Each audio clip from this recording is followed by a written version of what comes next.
All right, we should be up and running. Just like last night, I'm a little bit freaked out about the audio, so the first thing I want to do is go over to YouTube and make sure I'm up and sounding okay. Just making sure. Here I am. All right. I think we sound good. What's up? Let's go down to the chat here, see if anybody's in here yet. This is going to be a super casual review. I got some things to say about Raw, but I just figured I'd come up tonight for fun. No real rhyme or reason. Figured we'd just come up and chat some wrestling. Let's see how many of you are in here. Oh yeah, a bunch of you. Oh yeah, hello, everybody. Good, thank you. Audio is fine. Sorry, after that one issue last week, I've been, last week I've been freaking out. Cool. Well, we're going to talk about Raw here. Man, not a very good show.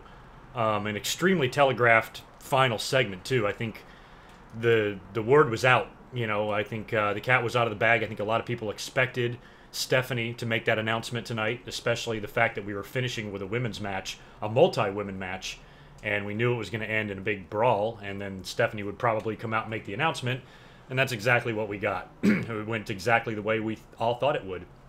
What's up, everybody? Thanks for saying hello. We're going to have a much more chill night tonight here. We're not going to fuck around too much and pay too much attention to the chat, and hopefully we won't have as many troll-ass fuckwads like we did last night. It was Zach. Raw was a snoozer. It was tough to even pay attention here. Oh shit, I got 40 notifications on Twitter. Oh. It's funny, I got like accused of being negative on Twitter, and I assure you, if there's one thing I'm not, it's negative. I actually don't really have a problem with the Women's Royal Rumble. To me, it's just, I'm almost like on the fence about it. I don't even feel like there's a reason to, or a need to take a side in it, because even if I didn't really like the idea, doing it isn't going to do any harm, you know what I mean? Like, it wouldn't, to me, matter either way. I currently just don't think it's necessary unless, I think the one big factor in this is that, you know, SmackDown girls are included too. I mean, I'm assuming they are, because the Royal Rumble is co-branded. So Stephanie was the one that made this announcement, so I'm guessing that SmackDown will have something to say about it tomorrow. And, you know, all of those women will be involved too. But still, how many does that make? How many women do they have there? I don't think they have 30. So, you know, it might have to be a 20-woman Rumble, and it's going to be on the same pay-per-view, which means, you know, luckily it's a 4-hour show, but, you know, shit, now you're going to have to do... I'm wondering what the rules are going to be. You know, is it going to be 30-minute interval or 30-second intervals? That's what I'm thinking it's going to be, 30 seconds or probably 1 minute. Because the 1995 Royal Rumble, they did it 1 minute. And it turned out to work. It worked pretty well, and plus the match only went about 40 minutes. With it being a minute in between. So they could actually get one done, even with 30 women. So, you know, to me, it's nothing to, like, necessarily shit on, but, you know, is it a match? Is it a concept that is really necessary right now? They already did the Money in the Bank. I guess they're just trying to make it even across the board. You know, all the gimmicks that the men do, the women are doing. We've seen the Hell in the Cell. We've seen the Money in the Bank. So the next logical step would be the Royal Rumble. So I guess I can see why they did it. You know, but even in Battle Royals, the girls just have to go through the ropes, right? So this isn't even a top rope type of thing. I would think that maybe they open with the Women's Rumble. You know, maybe that opens the show or something that night. I don't really know. I don't know how it's going to come off. And then the winner gets, I guess, same rules as the men, gets a title shot against their respective champion, whoever wins that. So I guess start placing your bets now. Who's going to win that thing? I don't even know. Asuka or some shit, you know? I mean, I just don't know. I would almost think maybe it would be a SmackDown person, and then Asuka can get a title shot another way. I don't know. That's looking way ahead. We don't even know the rules yet, or how many is going to be involved. If it was up to me, if it was my guess, I would say 20 girls, 1 minute each in between would make the most sense, because that would put the match in half an hour or less, given some entrances, you know, extra time and shit. So... and a 4-hour show, it's not going to take up too much time. I'm reading some of the chat here. What's up, everybody? Everybody's saying hello. The hell with it, toss them in with the guys. Yeah, why not? It was funny when all the women were brawling tonight. I tweeted out, like, send out Braun Strowman. How funny would that have been? But, yeah, you know, the Royal Rumble, ooh, who says that on Twitter? At Barbie's Cupcake on Twitter, you would rage if Stephanie entered and won. That would actually be pretty good. No, I don't think I would rage on that. Well, actually, yes, I would. Because this whole women's revolution shit, and then Stephanie steps in and takes all the credit. Oh my God. Could you imagine? You know, I mean, if Roman Reigns didn't win the Royal Rumble for the men, like, I think Stephanie winning it for the women would be worse. I'm not sure if I would hate that or laugh my ass off. I'm not sure. I'd have to give that one some thought. Stephanie, she looked good in the leather tonight, so I gave her a pass. She can be on Raw this once, but still not too thrilled with seeing Stephanie really ever.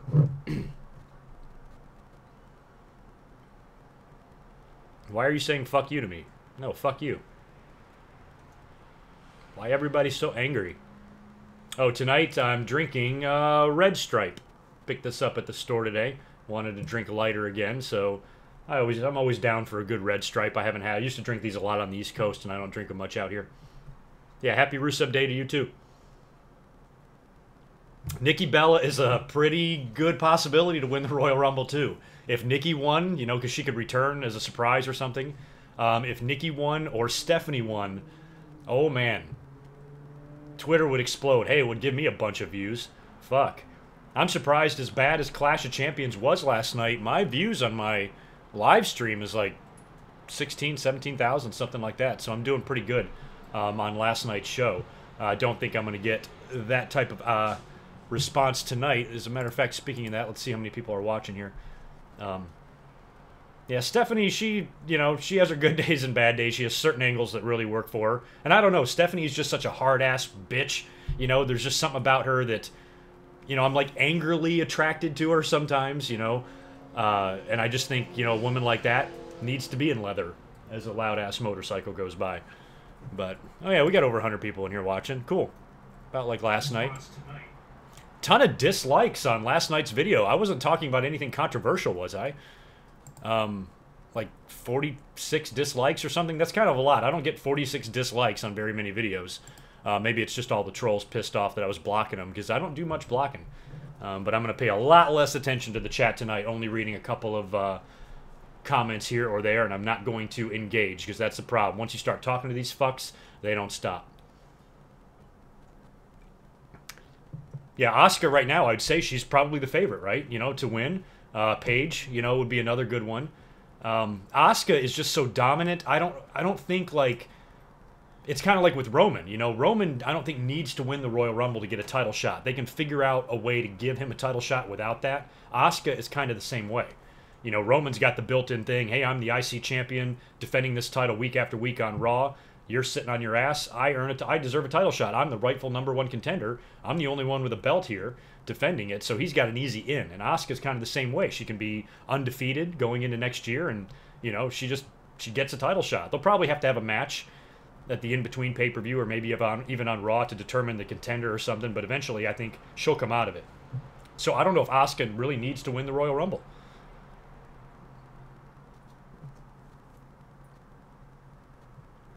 Oh, thank you for the like. I appreciate that. Yeah, we did see, Kyle, we did see the Women's Royal Rumble coming. And the funny thing is, I really didn't. It was you guys that mentioned to me on Twitter, because we saw the limo pull up during Raw. And I'm like, oh, yay, a limo. You know, maybe something exciting. I mean, I don't know who's going to pop out. Vince McMahon, The Rock, who knows? It's Stephanie. And then, you know, I think people's minds got to thinking there, and they're like, well, shit, the women are closing the show tonight. It's a big multi-woman match. Steph is here. We've heard rumors about the Rumble. What better time and place to announce this than in the final segment, where there's no winner in the match and all the girls are brawling, and Stephanie comes out there and interrupts it. So we saw it coming. And yeah, it's but the funny thing is, I didn't think about it until somebody tweeted me. You know, oh, a women's Rumble announcement tonight. And I'm like, yeah, actually, come to think about it, that makes a lot of sense. So, you know, it is what it is. You know, I hope nobody misunderstood. I think I tweeted a couple jokes about the women's Rumble, but I'm certainly not, like, totally against it or shitting on it or anything like that. Jesus. Let's not be so sensitive here. I don't know. I don't really know how I feel about it, to be honest. You know, I just don't. I want it to be good. That's all. You know, I thought Sasha and Charlotte pulled off the Hell in the Cell. I was worried about that. The Money in the Bank was because they gave it to fucking James Ellsworth, and so that kind of ruined that. So the Royal Rumble, you know, I just want it to be an entertaining match where it's just not, you know, clunky and sloppy looking or whatever. You know, we've seen women's battle royals in the past on Raw and stuff, and you know, sometimes they can suck. Everything all right now? Are we up and running still? Okay. I just saw a little pause in the chat. Oh, there we go. Sorry. Chat seemed like it froze for a second there. Just want to make sure I'm still talking. You know, I just want to... Okay, just making sure. You guys went silent there for a second. I got a little worried. You got to be more confident in these streams, you know what I'm saying? Yeah, Raw was all over the place tonight. That's why I'm going to kind of casually discuss it here. I'll probably talk about everything we saw on Raw, but, you know, I just figured we'd start with that final segment because I guess that was technically the biggest news, that we're going to get a Women's Royal Rumble match. So I'll talk about the next biggest news in a minute, and that's going to be the Universal title match at the Royal Rumble. But we'll finish up our comments and our thoughts here on the women. Aside from Asuka, Paige, you know, we got to think about the SmackDown girls too. Over there, Natalya, you know, Charlotte's already champ, so she won't be in it. Alexa Bliss won't be in it either, will she? I mean, they're not going to put the champions in this, are they? So, I don't know. Aside from, you know, with Charlotte already being champ, aside from Asuka, Paige, who they're pushing, I don't know who would even win this thing. Unless they brought up a girl. You know, is this a good time to debut Ember Moon or something, you know, in the Rumble? Maybe not to win it, just to debut her. And what if they did it just like the men and they bring back some former divas? What if we get Lita? What if we get Trish? What if we get Tori Wilson? You know, I think that might just be fun. Just one or two of them, not a whole bunch. But if you're trying to fill spots here and you give the fans a few surprises along the way, I don't see anything wrong with bringing one of them in. Ronda Rousey, that's another good possibility.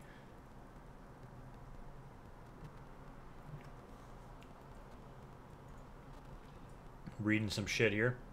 Rosie. Charlotte to win women's Rumble, but yeah, why though? She's the champ, isn't she? Unless she loses the belt. Otherwise, if the champ wins, what's the point? What is the point? All right, I think I will. I've had enough people requesting it, so request granted. The Revival is also back. I'll talk about them as well. So aside from the Women's Royal Rumble announcement, really the biggest news on Raw was what took place in the opening segment. Kurt Angle came out, and he cut a promo, and he said that he was going to tell everybody who was going to face Brock Lesnar at the Royal Rumble by the time the night was over. And then Braun Strowman immediately came out. He was followed out by Kane. They got in each other's face. Paul Heyman showed up on the ramp, brought out Brock Lesnar. He got in the ring. And Kurt Angle looked scared shitless. He's standing in between these three giant monsters, and he just makes a really quick announcement. He goes, at the Royal Rumble, it's going to be a triple threat match, Brock Lesnar, Braun Strowman, Kane for the Universal title. See ya. Got the fuck out of there as quick as he could. And then the three guys started brawling. In the end, Kane wound up getting F5, and Brock Lesnar left. So there you go. Triple threat. We had a feeling that was going to be what was going to happen. A lot of you guys were calling that out. I honestly, you know, can't believe that I didn't see that coming as well as you guys did. In my last commentary, excuse me. No, wait. It's got to be your bull. Rest in peace, Chris Farley. In my last commentary, I had said that they might do a rematch tonight on Raw, and then the winner goes on to face Brock, and if it turns out to be Strowman, maybe Triple H interferes, and they set up a Strowman-Triple H match at Mania. If it turns out to be Kane getting the match, maybe it's a retirement match, and a casket is set on fire 20 years after they did it the first time, and Kane is gone.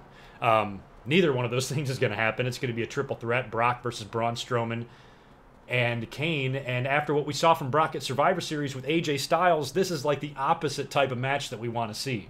Nobody's happy with it. A lot of people thought that, you know, Brock should face Finn Balor. And I agree. I mean, after what we saw him do with AJ, why would they not want to do that match? The only thing I can think of, and I'm not saying this is me, so let's not vomit on our own faces here. I'm just saying, from WWE's perspective, if he is going to go into WrestleMania to face Roman, they might want to have him beat some monsters. You know what I mean? I know that sounds dumb. The fans want to see good wrestling, and and Finn and Brock would give us that. We know that. But instead, they're going with this nonsense, which makes me think there might even be one more match in between. You know, if something is not resolved here, you know, maybe Kane takes the pin. That way they don't bury Strowman in this match, and then maybe it's Kane and Brock one-on-one in February. I don't know.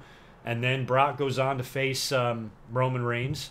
I don't know what's going to go on here, but I think that Brock is probably going to come out of this match with the title. It wouldn't make any sense for him to win the title from Goldberg last year at WrestleMania and then drop it at the Rumble in a triple threat match to Strowman and Kane. You know, at this point, take it into Mania and drop it to whoever Vince wants you to drop it to, well, which is probably going to be Roman. Oh, man. Let me just do one more here. There we go. Just had to take care of some business there. Let's see what we got talking about in the chat here.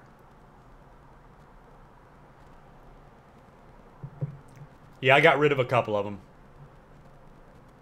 Got rid of a couple of them. They might be back under different accounts, you know, whatever. It's funny. It's like I did it to myself. My first, 5 live streams, everybody was so awesome. I didn't have any trouble at all. And then I complimented everybody for being so cool and being so mature. And so I'm like, see, I knew my fan base was cooler than everybody else's. We don't come in these chats to be immature children. And then as soon as I said that, trolls showed up. So I'll blame myself on that one. Yeah, Hideo Itami coming out. I'll talk about that too. I might as well talk about that here in a minute since I'm talking about Finn Balor anyway. But I'm trying to just kind of speculate and trying to guess what they might do going into WrestleMania now. This seems, you know, if they don't do anything other than Brock just beating these two guys, it's kind of a lazy type of booking. I mean, the Royal Rumble is a top 4, a big 4 pay-per-view, you know, so at least have matches that the fans would be really into seeing. You know, if it was Braun and Brock, if they never did this back last year and they held this off until Rumble, I'd be totally into that. If this was the first time we saw those guys face one-on-one. What Kane is doing in the middle of this thing, I just don't know. You know, I mean, I keep talking about that retirement. I just don't know why Kane is in such a prominent role, because in the last couple of years, he was a general manager of a Staples or Office Depot on WWE Raw, a complete joke of a character. Now, all of a sudden, we're supposed to take him seriously because he put the mask back on. You know, where's the believability here? Where are the fans that are saying, oh my God, Kane might actually win the title at the Rumble. He might actually beat Brock Lesnar. No, he's not going to beat Brock Lesnar.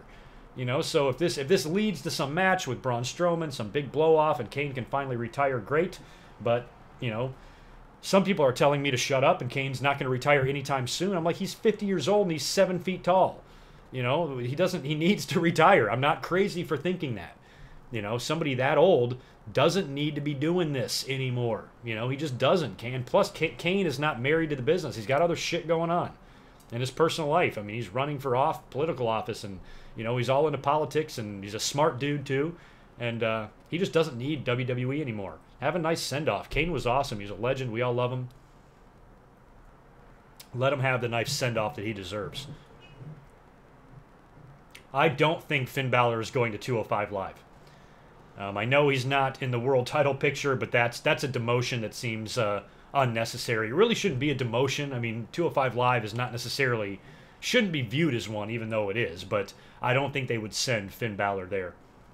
This guy's still owed a rematch for the Universal title. That's why a lot of fans are frustrated that he's not getting the match with Brock.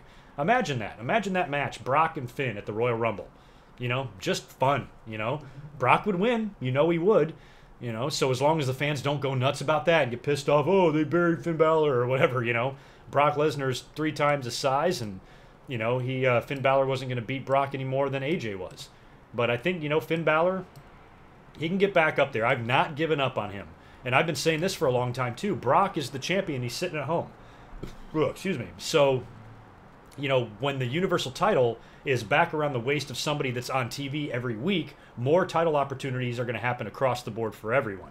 And Finn Balor will be there. So, you know, I'd love to get Finn and Brock now, but if we don't, maybe we'll get it in the future, or maybe we'll get Finn and Roman Reigns for the title after WrestleMania at Extreme Rules or Payback or whatever the fucking Raw pay-per-view is.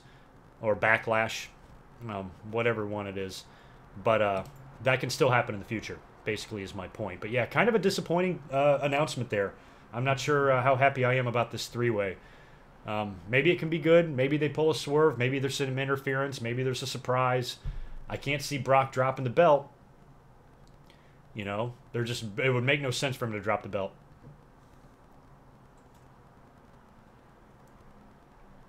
Oh, man.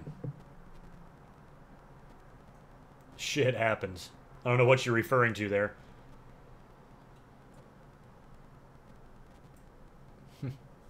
Oh, God. Well, let me just do some stuff. Reading the comments again. They're pretty hilarious. All right. I'm going to take care of my business. You know, there's a bunch of people. Mike, you're also saying this Finn to 205 Live. There's not some announcement that I've missed, is there? They didn't announce that he's going to 205 Live, did they? There's no way. No fucking way.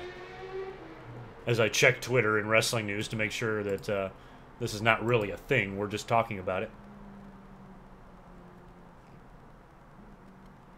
I'm reading some Twitter comments now.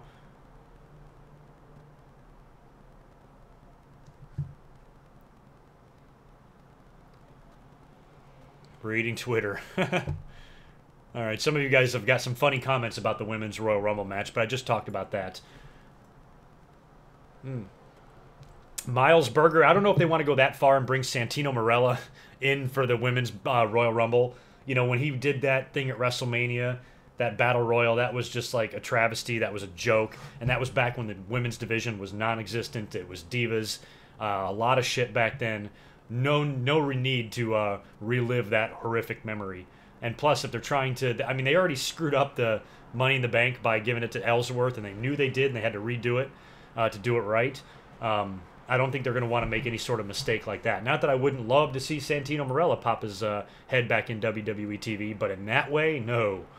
Would not be good.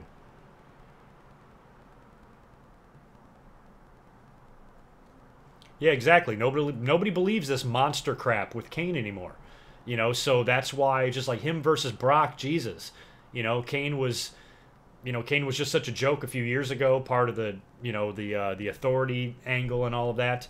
It's just hard to really take him as a serious threat to somebody like Brock again. You know, it was hard enough. When did he come back? Was it like 2012 when he returned and he had like the welder's mask and all that stuff? It was like the first time he put the mask back on since he took it off in like 03 and he came back and confronted Cena. It was only a couple of months of that and you were back to not really taking Kane seriously as a threat. And that was 5 years ago. So, or more. So, you know, Kane being a credible opponent now, just no. No. Thoughts on net neutrality. It sucks. It's awful. But at the same time, I mean, it's going to take a long time for any real changes to take effect here. But it's kind of a mess because of the overwhelming negative response. I mean, regardless of where you lie politically, you know, the majority of everybody is completely against this thing. And the FCC, you know, a board of 5 members, 3 Republicans, 2 Democrats, voted right down party lines, got the shit repealed, and now it could turn out to be, or could turn into internet providers tearing out, you know, the internet, much like, you know, you used to pay for cable back in the day or whatever, and you have to start treating your internet differently, paying for it differently, and it's going to turn into a lot of money for those providers in some cases. But yeah, the whole thing sucks, but you know, it's going to go to court, and it's going to stretch out, and then by the time any of this shit finally falls in place, you know, maybe we'll have figured out a way to deal with it. I don't know. It sucks. It's frustrating, but what can you do? Get drunk, I guess, right? Jamar Anderson, who is worse, Cena or Roman? I don't think either one of them are bad. That's the thing. But as far as who's worse, the way they're pushed and the way the fans just vomit over them, they are pretty fucking equal, if you ask me. I think they're both very bad and very lame at times, and the shoving down our throats of those guys during times in their careers does get annoying as hell. But at the same time, they're both good in the ring. Cena's better on the mic. So, I don't know. Time will tell, I guess, which one of those turns out to be better or worse than the other. But you guys know me. I mean, even though I understand the complaints with guys like Roman and Cena, I've never been one of those crazy over-the-top, red-faced shitters on of Cena and Roman Reigns. To me, it doesn't seem to accomplish anything to be that angry, freaking out, screaming in your fucking webcam like a goddamn psycho because Roman Reigns wins. You know, deep breaths, decaf motherfuckers. It ain't the end of the world. The world keeps on a-spinning, no matter who wins wrestling matches. Oh, shit, I forgot about the game. 24-21 Atlanta. Shit, I had it on, and I didn't... You know how your TV or your monitor sometimes, if you don't do anything with it for a while, it kind of goes to sleep? My TV did that, because I had it on the game for a couple hours there, and it just shut off, so I never saw the ending.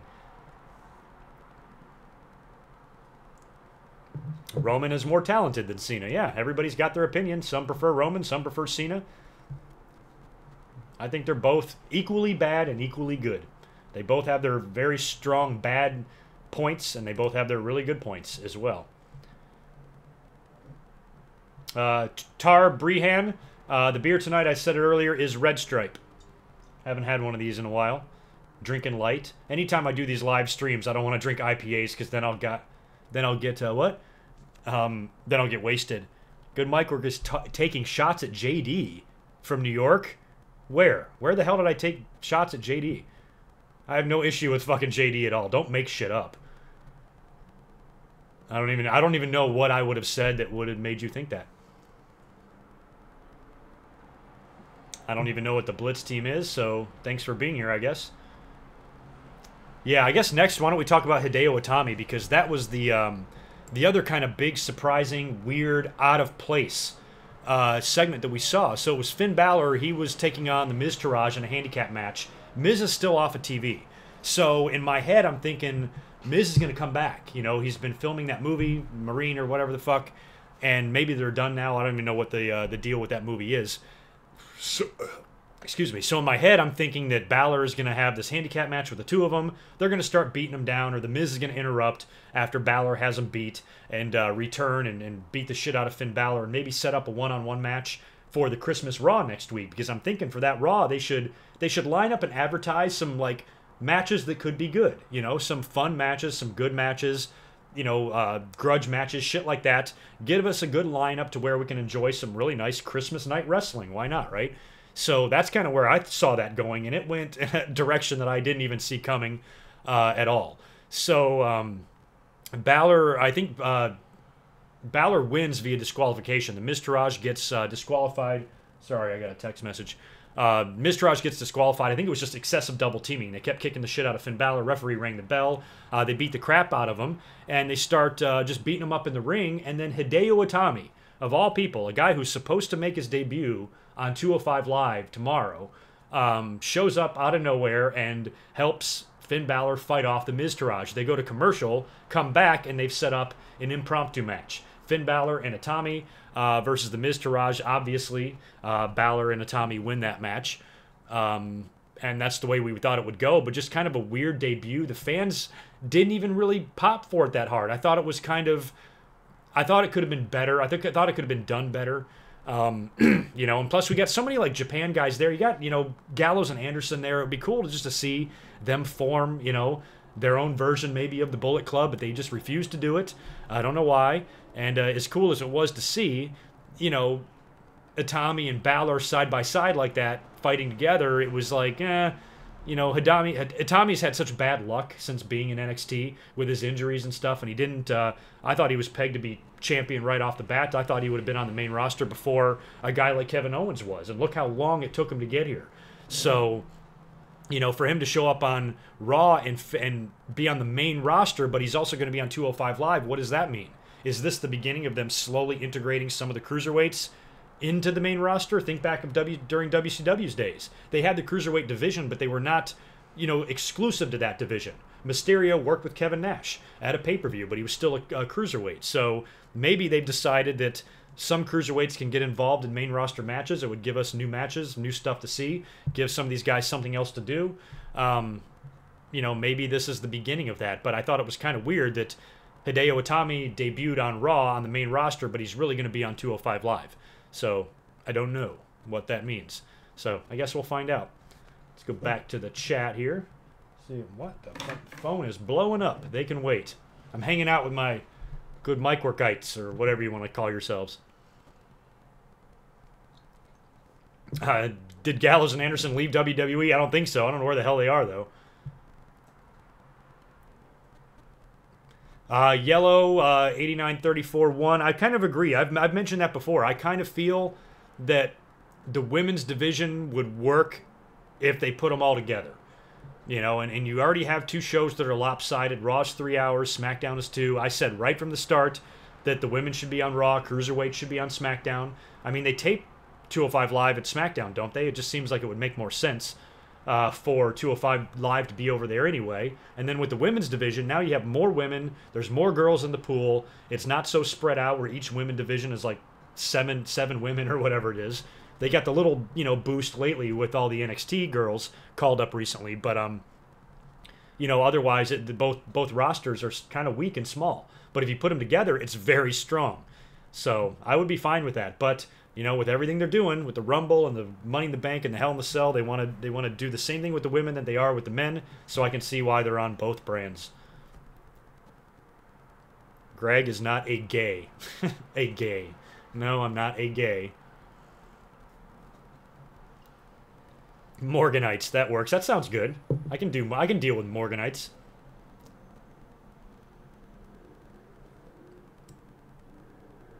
Oh, that's an elaborate question too. Oh man.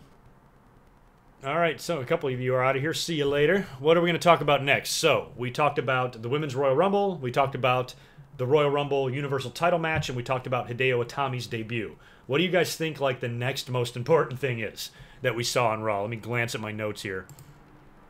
Well, you know, since I talked about Hideo Itami and the Cruiserweights, Drew Gulak wound up losing to Cedric Alexander in that match. They did the match tonight. Cedric got the victory there. Enzo was on commentary, and they did an interesting angle here where he got a tweet, or I guess it was a DM, at the commentary table, and he just got up and walked away. It reminded me of when Kurt Angle was getting those messages on his phone, and turned out to be Jason Jordan was his son. And I was like, well, shit, is Chad Gable going to be Enzo's son in all of this? But it turned out to be DMs from Nia Jax. But just to backtrack, after Cedric Alexander beat Drew Gulak, Enzo walks backstage after he got the message, runs into Nia Jax. They start flirting a little bit. Enzo seems into it. And then Drew Gulak comes up, and it was fucking hilarious. He had like Kleenex in his nose. I don't know if he legit got busted open in his face or not. I missed that. I know Axel did. Axel got a little bloody nose tonight, but Gulak, he looked a mess. He had blood all over him. He's freaking out about the loss, apologizing like crazy to Enzo, wants to go watch a video. Oh, hold on a minute. 1 second. Insists on talking about the loss, insists on going and watching video and, you know, trying to make it up to Enzo and all of this, and completely ruins and cock blocks, or pussy blocks, poor Enzo. And Enzo looks fucking pissed off, but Drew Gulak is really good. I mean, the way he was just losing his mind, you know, in that backstage segment, I thought was pretty hilarious. I'm a big Drew Gulak fan.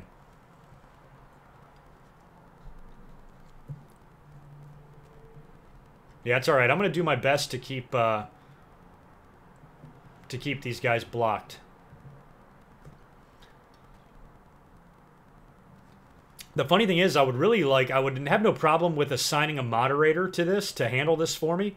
But the problem is, I just have to really trust you guys. I don't want you to block people just because they say something you don't like. I just want you guys to keep an eye out for like really over-the-top offensive language. That's all.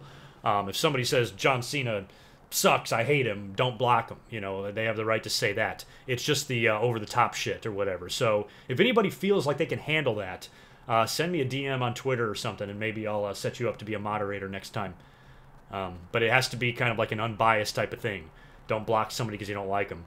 Just block them if they're complete and utter dickheads. Which is what I'm doing right now. But the problem is it takes away from me talking about Raw, god damn it. Yeah, but like I said last night, I mean, I had over 200 people watching me at a time, and we've got, how many we got looking at us right now? 140, I'm sorry. So yeah, we got 140 people watching, and 2 of them are trolls. that's still pretty goddamn good percentages there. So overall, I know my fan base is pretty awesome. Some of you wouldn't mind a piece of Nia Jax. Yeah, good for you. She's a very pretty girl. And I don't know where this is going to go. I mean, it's a pretty funny alliance there. I mean, Enzo could be Shawn Michaels. Nia could be Diesel. You know what I mean? She could wind up watching his back and kicking the shit out of some guys. That's another thing I'm going to talk about later, too. Did I put it on the screen here? I forgot my picture.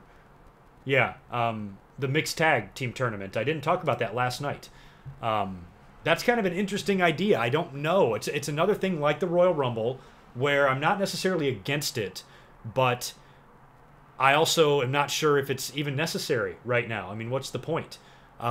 Mixed tag team matches, we know the rules. You know, men against the men, women against the women. Nothing really wrong with that, but it's just an odd concept that I don't even know how, you know, we don't get many mixed tag matches as it is. It's not like this is a regular thing. We get them sometimes, but it's something that I'm surprised they're making a whole tournament after. So, you know, how do you structure these matches? I don't even know. I have not even seen the announcement. I've not read it. I don't know what the alliances are going to be. The only one that I heard of was Sami Zayn and Becky Lynch, I think. That's the only one. So I guess it's going to be a network exclusive. So again, not against it, but if they didn't do it, we'd probably be just fine. So I don't know what to think about it. You know, and it's one of those things where I hope I'm proven wrong. I hope I watch it and it's the greatest fucking thing ever. The women's tournament was good. That was really good. The Cruiserweight Classic was amazing. I think WWE wants to do more things like that. So they're in the UK Championship, obviously. So they're coming up with this idea. But this is one that I think could be a hit or miss. Where the UK Championship, that seemed like it was a, you know, that was a shoo-in to be awesome. You know, we knew the women's tournament was going to be good, and the Cruiserweight title tournament was on fire. So this one's one where I'm not totally confident that it's going to be awesome. Maybe it will be, maybe it won't. And I don't know how physical the women are going to get. I don't know how much rule breaking we're going to see here, if any men are going to get physical with the ladies or vice versa. We saw Becky Lynch take on James Ellsworth recently on SmackDown. So, you know, we might have some of that.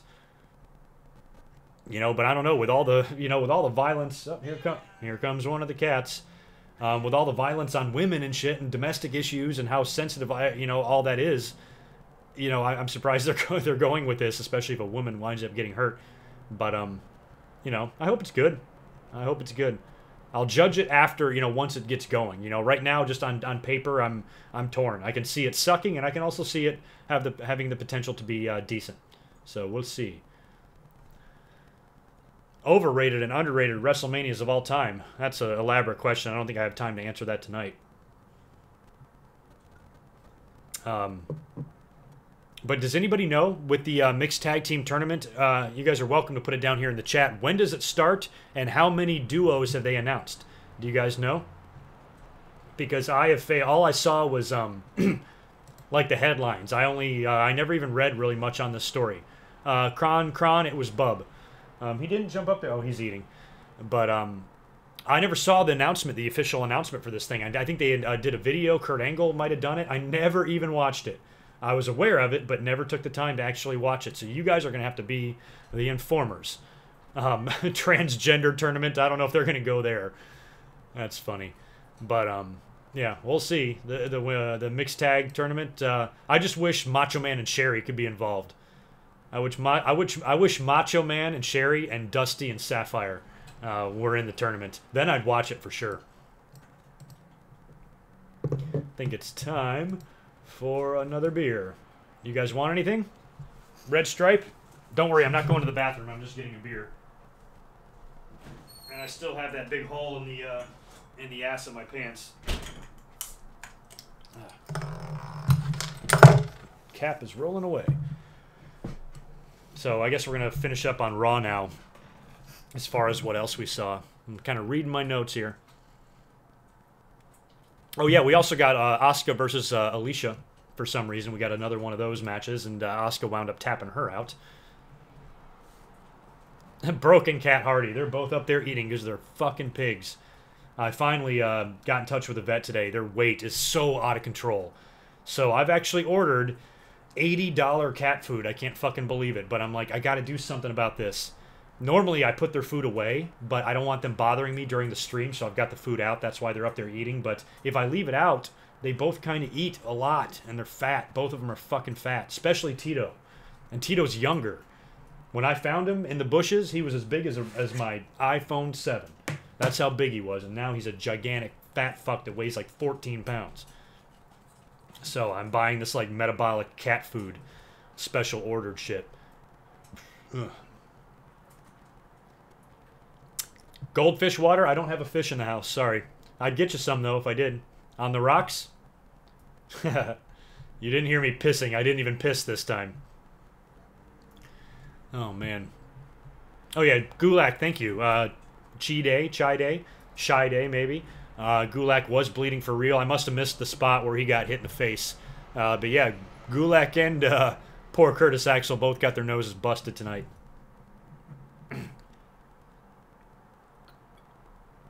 Thick, not fat. Yeah, they're both thick. That's for sure. Tito Santana, that's what I call him. Hey, quiet.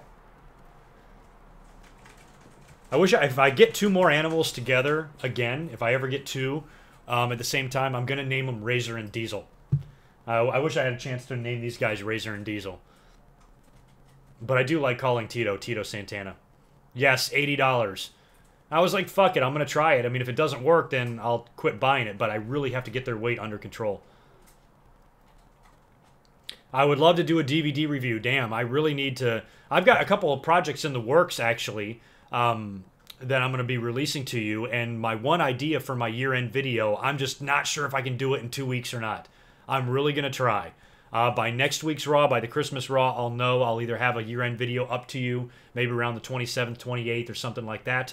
Or if I can't finish it on time, I'm just going to come up and have a really fun end-of-year Q&A, live chat, live stream type of thing. And we'll do that in lieu of my idea for the year-end video. If not, I'll upload that video. If we end up doing that, I'll upload that video at the beginning of the year. And then in just a few days, I'm going to have a big, long compilation video that I'm also going to release onto YouTube. So I got some stuff coming. But yeah, I should try to knock out a DVD review.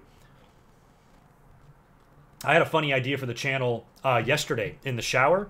I'm cleaning to myself, washing my ass, you know how it goes. And I'm in there thinking of like shit I can do with the channel. And I thought about these live streams. And I was like, what I should do is add a little segment. And I thought the perfect name for the segment would be Random Ass Memories. Because that's kind of what I named it in my head. And I'm like, what if I came up and just did like 10 to 20 minute videos, completely live, completely unedited, unscripted. I probably wouldn't even appear on camera. I would just make a picture and it would just be my voice. And I would talk about one specific incident or match or thing in wrestling, maybe a wrestler, anything really, a topic, and just give you my memories of that time. And it could be anything. You guys can throw out suggestions in the comments. Maybe it's a match, maybe it's a pay-per-view, maybe it's a time period, you know, maybe it's a certain feud, you know, or whatever. You know, any sort of topic like that. Maybe it's a death. And I can just give you my memories on it. It wouldn't take long to do. I can come up and do it in a matter of minutes. And then, you know, I thought that might just be a fun little added extra segment. It would give my channel some content. It would be super easy. And it would take negative effort literally to do. Because all I would have to do is come up and ramble. And just a fun little segment. So that might be coming in the future. And I can do that any time of the day. I can do it in the middle of the night. I can do it in the morning. I can just live stream it, publish it, and it's done. So little ideas like that I have. But there's some stuff coming to the channel. So, you know, some more content coming in the future. So, you know, I'm ready to do more and give you guys as much as possible, that is. Butween, is Alexa Bliss hot? I would say so. If she's not, I would like to know your definition of hot. I've mentioned Alexa Bliss before. She's not my favorite girl, but she seems to be the girl of choice. She seems to be the female wrestler of choice amongst, like, video gamers or something. I've just noticed that trend. I know that sounds fucking out of left field, but it's just something I've noticed, like, on Twitter and stuff. They love her. She's got very beautiful eyes. And a couple of other things, like that biscuit. Is there somebody in the chat really called Greg Morgan? Give me a break. No.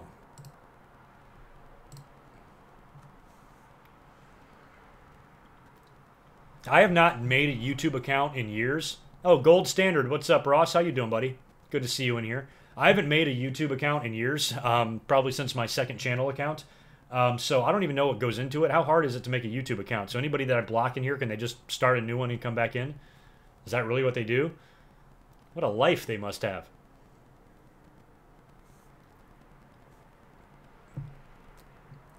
Summer Rae, yeah. You know, Divine Ricks, I think it's possible. Do you think we will see... Oh, that's what I'm going to talk about next, actually. That's a good segue, Mr. Ricks. Do I think that a babyface Seth will face a heel Dean at WrestleMania? Very likely. So, tonight on Raw, as it pertains to the Shield, Roman Reigns wasn't even on the show. Where the hell was Roman Reigns? I thought for sure that we were going to see Roman in the main event or something. I wasn't even aware that he wasn't on the show. I guess WWE might have said something about that, but I didn't know. So instead, they had Seth Rollins was supposed to take on Samoa Joe to like open the show, and then Jason Jordan comes out after Seth's entrance and says that he wants Samoa Joe. The two of them start arguing. Samoa Joe comes out to the stage, proposes a match between Jason Jordan and Seth, which they both finally agree to. The referee ends up making the match. Makes no fucking sense at all. And Samoa Joe says, why don't the two of you guys face each other? The winner will get choked out by me. And then he takes a chair down to ringside, sits down at ringside and watches the match. And Seth Rollins winds up beating Jason Jordan in the end. And then Samoa Joe gets in the ring and kicks both of their asses. After that, they're backstage with Kurt Angle, you know, and Seth and Dean are talking to him. And then Jason Jordan interrupts. Seth and Dean, Kurt Angle winds up making a six-man match. Seth Rollins, Dean Ambrose, and Jordan taking on Samoa Joe, Cesaro, and Sheamus in a six-man match. And later on, when we got that, that's when the shit with Dean Ambrose took place. So, how did that end? It was a big kind of clusterfucky type of thing. The big news was the Dean Ambrose injury. Everybody thought this was a shoot. I can't believe how many people on Twitter were saying, oh, holy shit, I'm concerned that, you know, looked real. The doctor came out there. Dean Ambrose may have really been hurt. It was kind of both. I think Dean Ambrose has been working through a nagging elbow injury as it was. But the angle to where he got hurt tonight was a total fucking work. I mean, Seth Rollins dove out of the ring on top of everybody, and Dean comes up gimpy, and he's hurting his arm. And you watch the replay, you don't see anything happen to his elbow. And then the referee... Loud truck going by. The referee calls for the doctor. The announcers are making reference to it. They're not even stumbling around trying to improvise. Seth Rollins kind of looks at him like, what should I do? Should I get back in the ring? You know, kind of an over-animated, I think, reaction to it. And to me, it just reeked of work. And I'm like, oh, he's not, you know, he's not really injured, but technically he is. And then later on backstage after the match, because Seth got back in the ring and ate a bro kick and got pinned, and Joe and Cesaro and Sheamus won that match. Backstage, Dean is being attended to by doctors, and then he's attacked again by Samoa Joe, and he like rams one of those crates into Dean's elbow. So Dean might actually be injured here, and this was their way of writing him off of TV for a couple of weeks. And maybe he's got to rehab this elbow, hopefully not surgery. Hopefully that's nothing that's going to keep him out of action for too long, maybe till the beginning of the year. And then when he comes back, maybe you do the heel turn, because how did he get injured? He got injured because Seth Rollins dove out on the outside of the ring and technically hurt him by accident. So I can see him coming back and being pissed about that and eventually turning on Seth Rollins, breaking up the Shield, and we get Seth and Dean at WrestleMania. So that's possible, but we've gotten Seth and Dean a lot over the years. You know, when the Shield first broke up, that was the big feud, remember? They even worked Hell in the Cell, didn't they? So to go back to that again, you know, I don't know if it really warrants a WrestleMania match.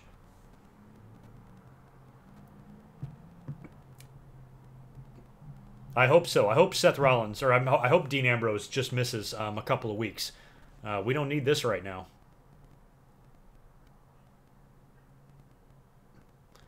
Aaron Gothier, do I think they will ever put the Universal title on SmackDown? I don't know. I kind of hope not, because the Raw and SmackDown titles flip-flopped before, back in the day, didn't they? I'm trying to remember when that was.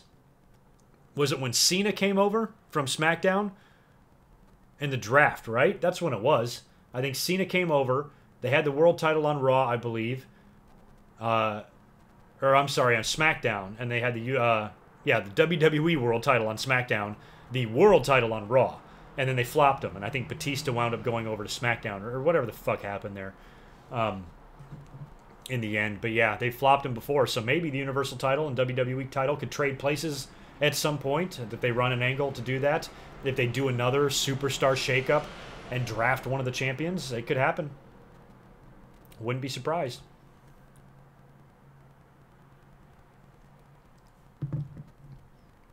Samoan John Cena, yeah. Yeah, 2005 with Cena and Batista. Thank you, Jack. My memory is so fucked in some of those years. I can't remember. Exactly, Gold Standard. If they don't do Seth and Dean, what do they do with them at WrestleMania? They would have to keep the Shield together, I would think.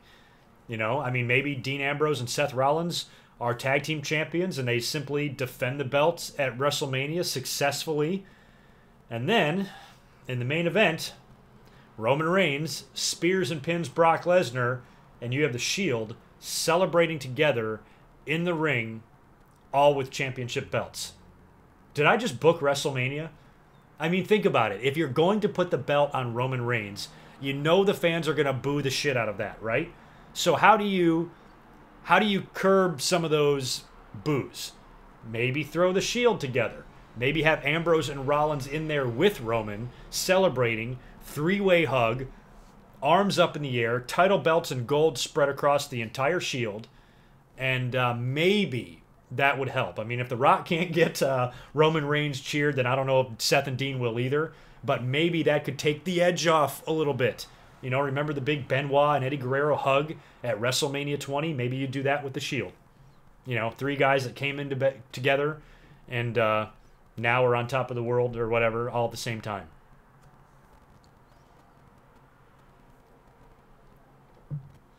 The Shield reunion is over? Maybe. How do you know that for sure? It might be. You know, especially with Dean getting injured here. But, you know, I think, you know, if they're going to go with Roman winning the belt, does WWE really want to throw another predictable WrestleMania main event involving Roman Reigns at the fans? You know, don't they want to do something to make the fans, like, accept this as best as possible? They're going to shit on it no matter what. But having the Shield guys out there with him, I think would help that. Yeah, I'm not saying Roman needs help to beat Brock. He'll beat Brock by himself. I'm saying the aftermath, the celebration.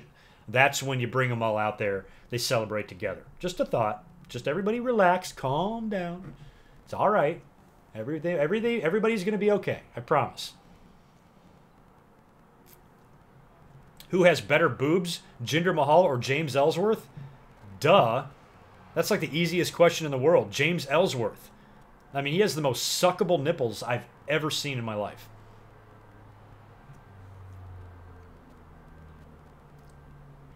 Good night, Eddie. Some of you guys are funny. Let's go back to Twitter. Anybody talking on Twitter? Oh, yeah, we got some. Oh, thank you. A few people are offering to be moderators. Yeah, I might keep that in mind in the future. I appreciate it.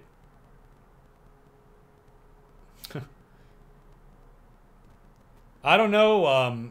At Real Grizzly. Oh, gosh. Are you the Grizzly that's in here that's a dick?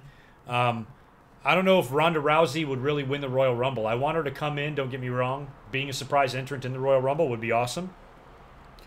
I guess it would accomplish a lot because if they want to have her in a high-profile match at WrestleMania, they're going to have to justify that somehow. So if she just shows up on the women's roster out of nowhere after training, and they give her title matches right off the bat without proving herself at NXT or anything like that, it's going to look shitty. But if she wins the Royal Rumble, that's an automatic title shot regardless of what she does. So that might be a good spot for her to win it, especially if they want to hot shot her into a big match with Charlotte, you know, at the Royal Rumble, at WrestleMania. But Ronda Rousey, it seems like whenever a star of that magnitude comes in, they stick them on Raw. So, you know, I don't know if we'll wind up getting Rousey and Asuka or some shit. I don't know. But Rousey winning might be fun. But then again, you know, I don't know what they have pegged for her at WrestleMania. You know, I don't know if it's going to be like a gimmicky type of match with Stephanie McMahon, or it's going to be a serious match with somebody like Charlotte. I have no idea. I'm just scrolling through Twitter here. Oh, you know, that's too much to read. Let's go back over here. Let's go back to the comments.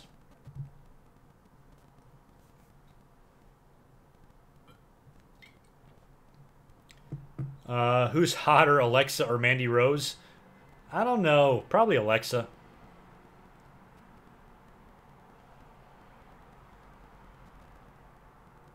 Yes, diet water. I was going to mention that. I actually started a tweet about that tonight and then stopped because I got distracted by something else. But I am so tired of the line. It's a Vince line, 100%. I hate the line, kick your teeth down your throat. I fucking hate it. Everybody says it.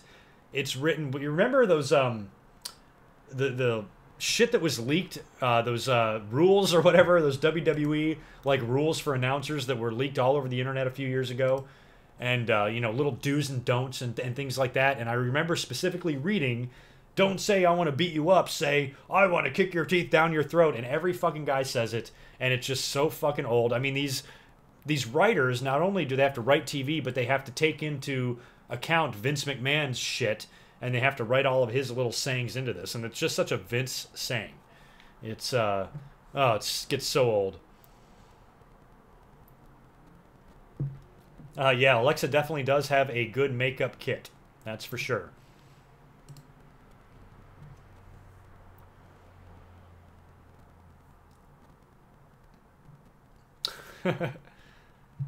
Becky is more beautiful than Nikki.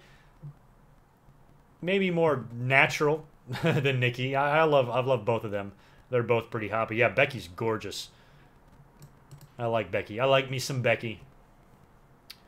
Zach, in the chat there, what's your opinion on John Cena returning on Christmas? Yeah, so next week, that's one of the only things that we know about next week's Raw, is that John Cena is going to return. But we don't know what he's doing. There was talk of having him face Roman Reigns in a rematch from No Mercy at that show. I don't know if that'll wind up happening or not, if it turns out to be an impromptu thing. Maybe if he comes out there and cuts a promo during the show, or maybe Roman Reigns is out there cutting a promo, John Cena interrupts him and proposes that him and Roman give the wrestling fans a big Christmas present and give them Roman Reigns versus John Cena. That's possible. Other than that, I don't know what he's doing there, or what he's going to do or say, or if he's going to work with anyone.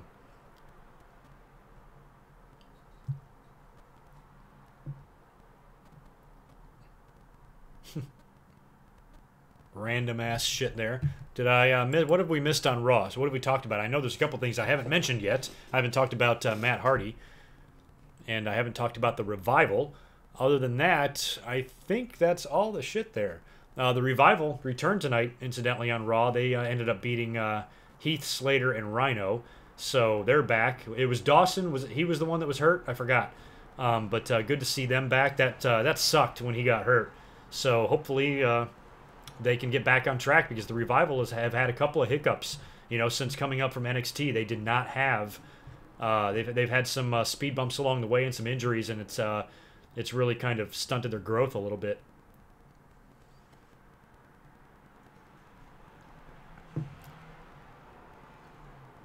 AJ, a little Gregorio. No, I do not have a son. I didn't see. The funny thing is, I chose... That sucks about the Revival. I actually jumped in the shower real quick when that match was taking place. So, the Paul, you're saying that Slater is getting a character change. If he did something at the end of that match, I didn't see it.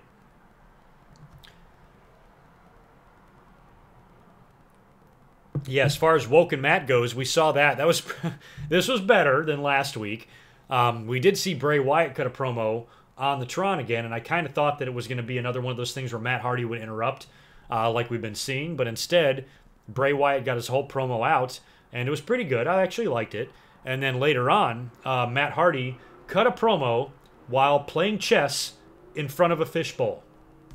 Okay, that's why we love Matt Hardy. And that's why, you know, given some creative freedom, this shit can be really, really fucking entertaining, because that was the most random thing. But I thought it was better than last week. And at some point, you know, you got to get Matt in the ring doing his thing. And we'll see how all that turns out. But right now, it's just kind of bringing a smile to my face to see this crazy shit from Matt Hardy. And what it's going to lead to, I don't know.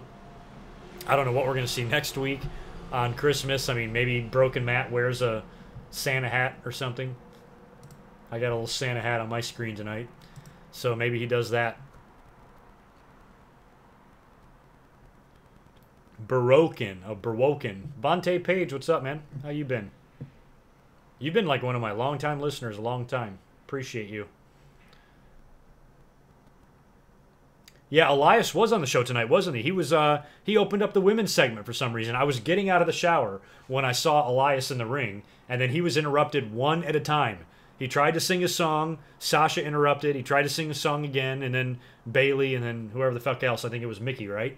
And they all interrupted his shit. Finally, he just walked off mad, which was funny. I did like the line when he was leaving and comes face to face with Bailey, and she wants to hug him, and Corey goes, I don't know if you want to do that, Bailey. He hasn't been washed. Or he doesn't look washed. That was funny. God, Corey Graves had another fucking gem tonight. What did he say? Maybe it wasn't Corey Graves. Maybe it was, I forgot. There was one other funny line on Raw. But I'll tell you that. I'll tell you what, man. He was like, oh, Jesus. Wait a minute. How can I not do that?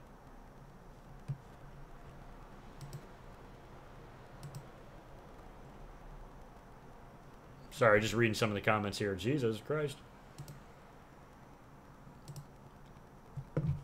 What else was I going to talk about Raw as far as everything else goes? I think that was all of it, I believe, right? Jesus. Trying to see what else I'm missing from Raw. Yeah, I think we've covered pretty much all of it. I mean, what am I missing? What am I missing? What do you guys think, like, you know, how much longer are they going to stretch out this shit with Matt Hardy? Are they going to do more vignettes, you know, next week? Is he going to play checkers next week in front of a cage full of kittens? Or what the hell is going to happen here?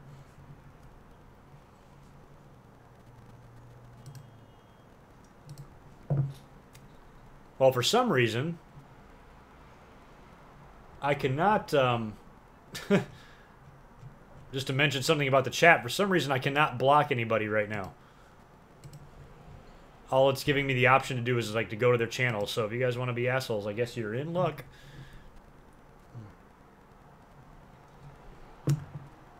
Corey Graves has a lot of tattoos. Yeah, he does. Yes, man, he's good. There was one point tonight on Raw, it was, what match was it where it was so over the top with Michael Cole and Booker T. They were just arguing and bickering about the dumbest shit. And I'm like, shut the fuck up. Like I tweeted something like, just shut up. Like you're not saying anything of importance. You know, Booker T is already kind of crazy on commentary as it is. And then Michael Cole starts arguing with him. And it's just like, will you two please just shut up and let Corey Graves do all the talking, please? Like, what the fuck?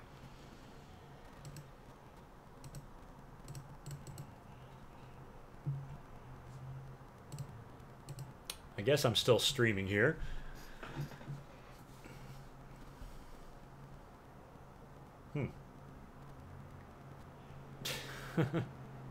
No, I don't think I'm going to be, or I did not go with Stone Cold for Halloween.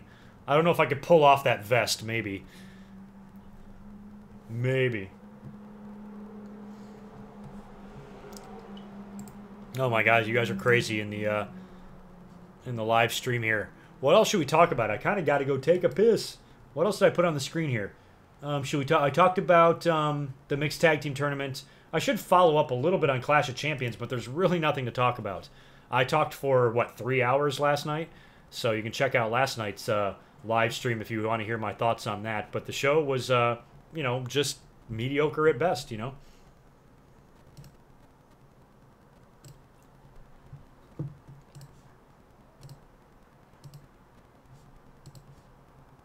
Oh, shit. No wonder. That's weird. Does anybody ever have that happen to them? I don't know how am I still up and running here? There we go. I just somehow got logged out of my own account. That's why I couldn't do any of this shit. I was like, why is it not letting me do anything? I guess that happens sometimes. Whatevs. I just pulled up another window here on my computer. Oh, look at that. I'm up to 15,905. So I am just a little bit away from... I'm like 90 subscribers or so away from 16,000 on the YouTube channel. That's awesome. I'll probably get there in just a couple of days. I actually have a tab saved for Social Blade. Today alone, I've had like 60 subscribers to the channel, so pretty good day. Yeah, so tell your moms, tell your friends. Let's get me up to 16K. Let's get me up to 20K, for fuck's sake. What is taking so long? Is Daniel Bryan going to turn heel? I don't think so. We'll find out more tomorrow night on SmackDown. This is probably a good opportunity to tell you my plans for this week. Since I'm up here again doing a live stream for the second night in a row.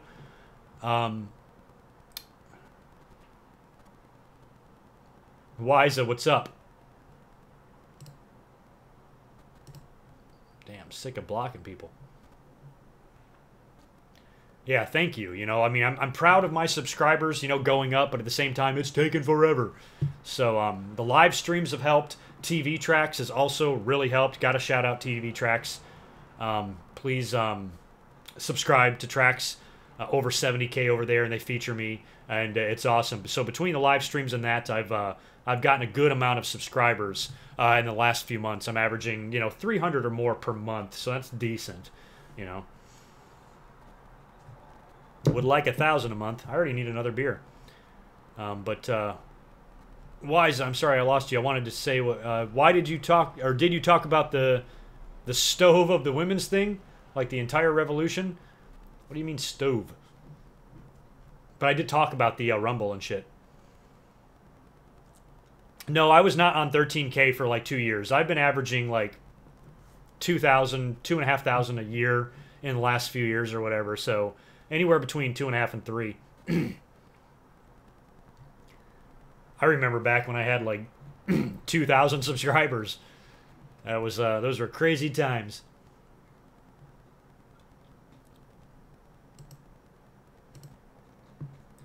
Yeah, well, I guess it's official. I think next time I do a live stream, I'm going to appoint a moderator because I'm getting sick of hitting the block button. I've seen that question twice from you. Why do you care if I think Ronda Rousey is hot in a bikini? I think Ronda Rousey is a good-looking woman. I mean, for somebody that, like, you know, is into MMA and, like, beats the shit out of each other and beats the shit out of women and gets herself beat up in the process, she looks pretty good for somebody involved in a sport like that. That's for sure. I mean, she's feminine and tough, and you don't see that very often. I would. I'll never forget Jerry Lawler, one of his funniest lines. There's another guy. And all these, like, this slew of, like, sexual harassment allegations against everybody across all forms of media and politics and you know, and entertainment. Jerry Lawler is a guy that I'm expecting somebody to talk about at some point. Oh, the shove, Wiza. I didn't see the shove. What happened? Let me go back up and find your comment. I probably lost it. The shove in the women's division, do you just mean like the push or whatever? But yeah, I did talk about the Royal Rumble. I gave my thoughts on it. I'm really on the fence about it. I'm hoping it's good. Not against it in any way, but almost at the same time feel like it could be unnecessary. But, you know, given the fact that we've had a Hell in the Cell and we've had a Money in the Bank, Royal Rumble is the next logical step. So I ain't shitting on the idea unless it sucks.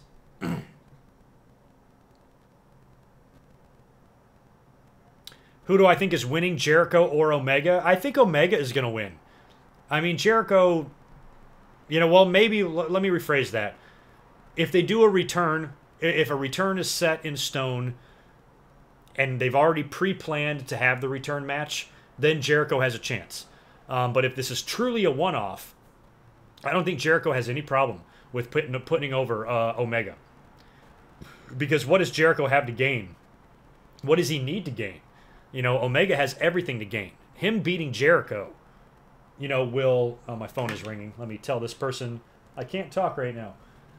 Jericho losing would only increase the value that he would have going into the WWE in the future if he does. He's going to make the jump. Like, wouldn't you guys say, don't you think that Omega eventually is going to have to make the jump? You know, I just think that he would. I just think there's too much opportunity there. You know, guys like him succeed. We've seen that in Kevin Owens and AJ Styles and Shinsuke and guys like that that are on the main roster now that were big names elsewhere that WWE doesn't shy away from. Back in the day, if you were a huge star in the NWA, like Dusty was, Vince would slap some polka dots on you. I don't think it's like that anymore.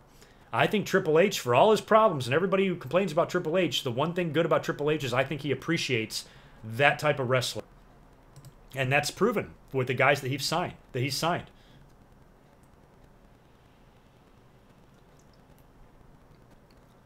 Yeah, I can't wait for it. I mean, Wrestle Kingdom is going to be fun. And my restaurant, we are doing a massive remodel for a couple of weeks. I'm going to be home and off that night, most likely, unless, you know, I find something to do or go out of town or something.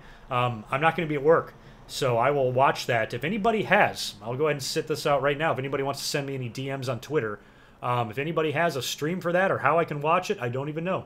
Never really watched a New Japan show. So send me some info on that. I'll check it out, and maybe I'll do a live stream and review it.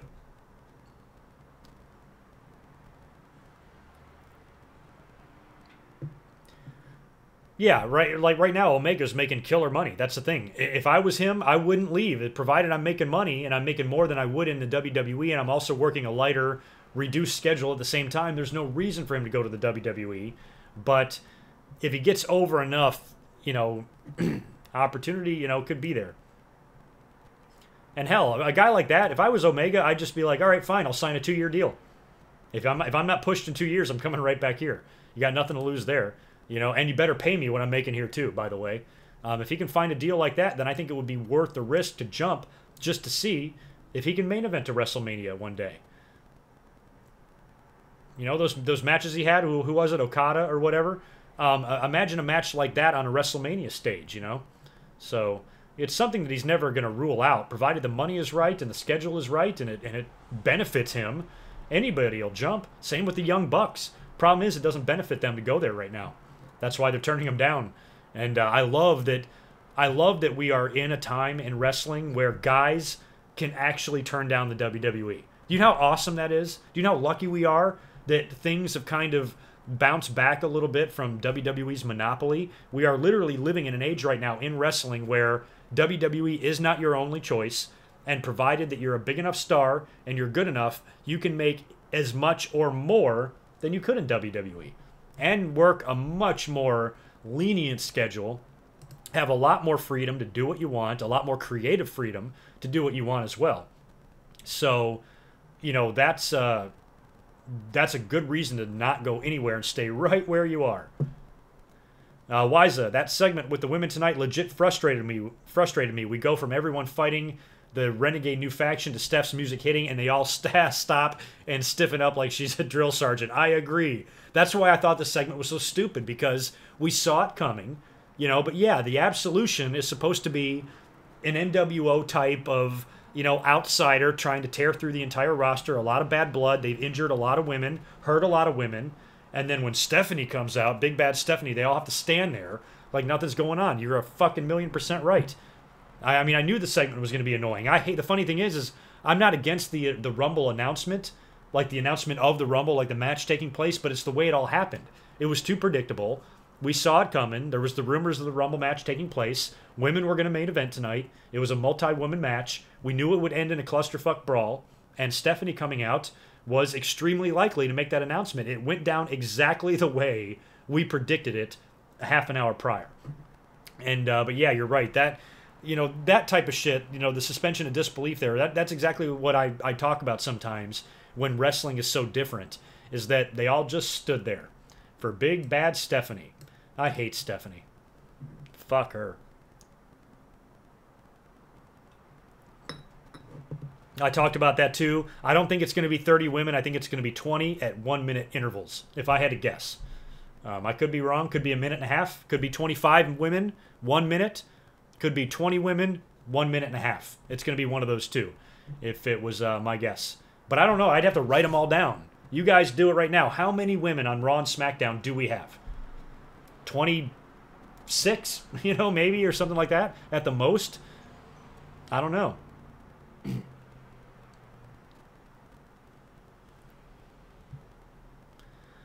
I've already done that, Wiza. I've started watching some New Japan matches because sometimes I feel really uninformed when I try to talk about it with fans and stuff. If they ask me on Twitter, you know, what do you think about this guy? I'm like, I've seen like a match or two, but that's all I really know. So I suck. I'm not the fan I used to be. If this was 1995, I could talk Japan with you for fucking 3 hours. But in 2017, it's a completely different story. You guys want anything from the fridge? I'm going back. Need another beer. I'm going to make a little pit stop, too. Get something out of the room. Talk amongst yourselves. I'll be right back.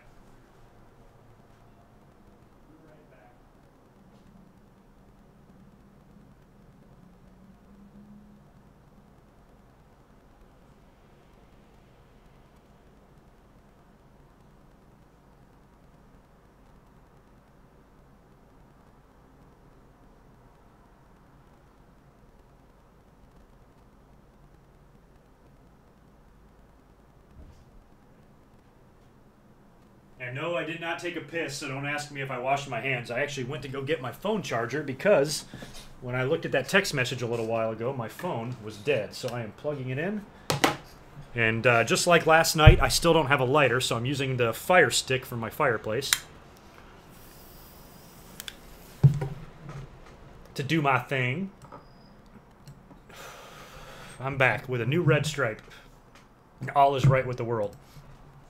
How many of you left? Wise definitely left. You're not going to sit around here and wait for me to fuck around in my house, are you? Happy Rusev Day to you too. Diet water.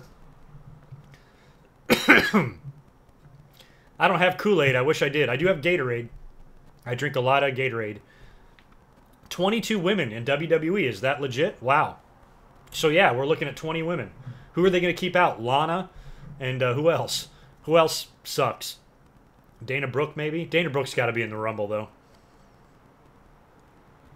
Who the fuck drinks Kool-Aid, man? No, let me pull up this text message here. I got to read this. Sorry. It's work-related. It's all good. Whew.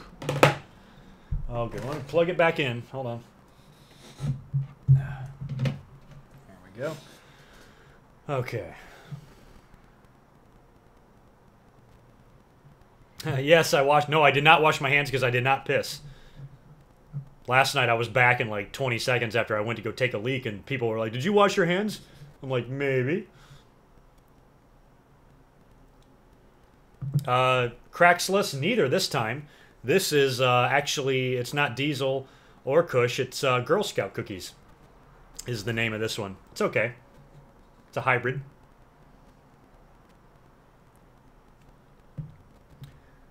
Boy, the closest thing I've ever had to Kool-Aid since I was a kid.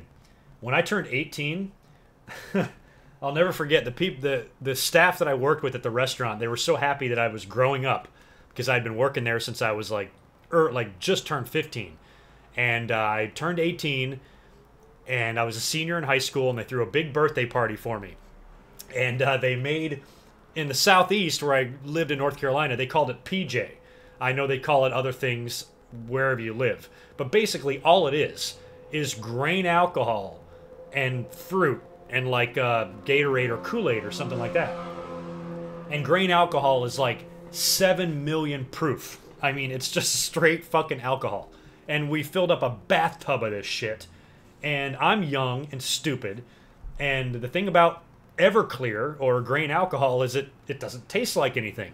So if you mixed it with a bunch of fruit and a bunch of sweet stuff, you can just down it like it's nothing. And I remember just chugging this shit. And my boss was there. And she's laughing at me. And she says to me, she goes, you're going to be puking pink within like 3 minutes. And I'll never forget her saying puking pink. Or 3 hours, I'm sorry. So the night starts going by. There was even this like bartender who was like, she was like 30 years old at the time. And she was hot. And everybody was telling me that I could hook up with her if I wanted to. Like, dude, she will fuck you in a second. She loves you. Like, and they're all trying to push for this. The party turned out to be so insane that probably 3 or 4 hours into it, I drink so much of this shit that I'm in the bathroom and I am head first in the toilet, puking my guts out like a fucking bitch. I mean, I puked and puked and puked. Sickest I've ever been. And those motherfuckers poisoned me. And the next day, you can do this shit. If this happened to me today, I would be in my bed for a month. But back then, I actually had to work lunch the next day. I woke up at like 8 o'clock in the morning. I was a fucking mess. I was able to get home. I got changed, made it to work where my boss was, and it's just like paying your dues. And you know what she did to me? You know, instead of like coddling me and taking care of me and like making sure that maybe because I was a waiter back then, and maybe just giving me a couple of tables and sending me home, she did the opposite. She sent everybody home and she put me in the weeds. She put me in the weeds to where I literally sweated the alcohol out. She gave me every fucking table, made sure that I got my ass kicked right after puking up organs into her toilet. And it was like, that was like my initiation, you know, into adulthood. And it really like kind of taught me something. It was like, no, you know, you can't, you're going to get yourself fucked up the night before and you're going to be at work. You're going to work, motherfucker. And I learned a lot from her. And so that Kool-Aid comment made me think of that whole fucking story. I hope you enjoyed that. It has nothing to do with wrestling, but it was a personal story I wanted to share with you guys. But haven't drank Kool-Aid since. That's for fucking sure. Yes, I have tried moonshine. Hell yeah. I was just in the mountains of North Carolina last summer camping with all of my friends up in the Smoky Mountains. And there was some of that floating around. I was the hero, though, because I brought a bunch of this wonderful herbal goodness that you can get out here in California. I took that out there, and I made a lot of people very happy. Beetle 911, yes, I did. About 6 months later. Actually took that long. But yes. I did finally close the deal. Her name was Lisa. She was awesome. She would be like 55 years old today. So, fuck.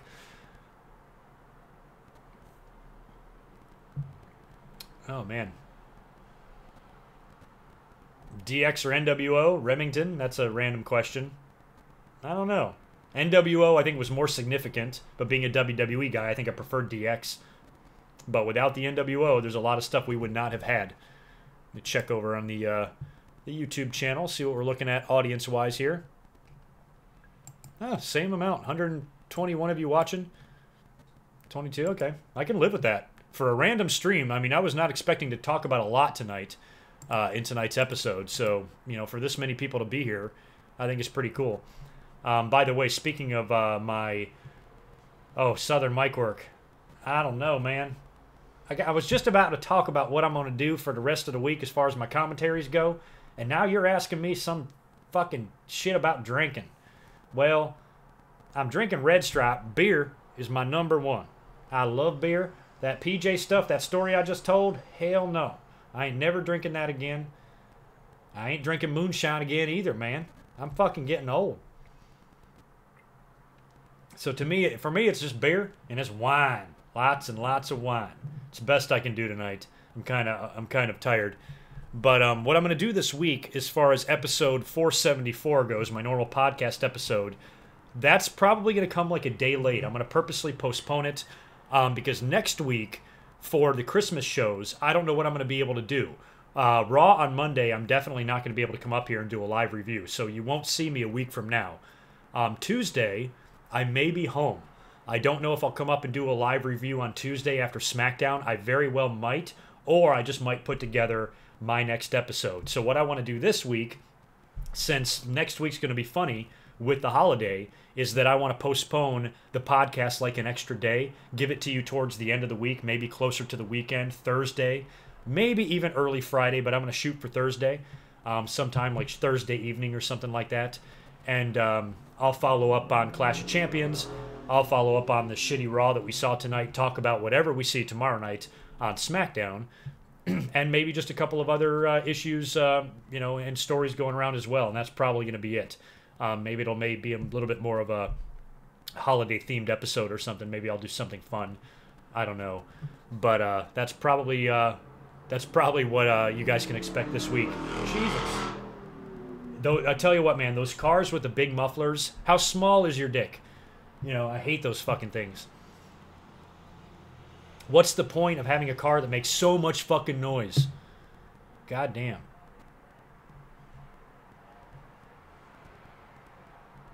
You guys like that story of me getting fucked up at 18 years old. What is the worst beer I'd ever drink? Bush Light, or Southpaw.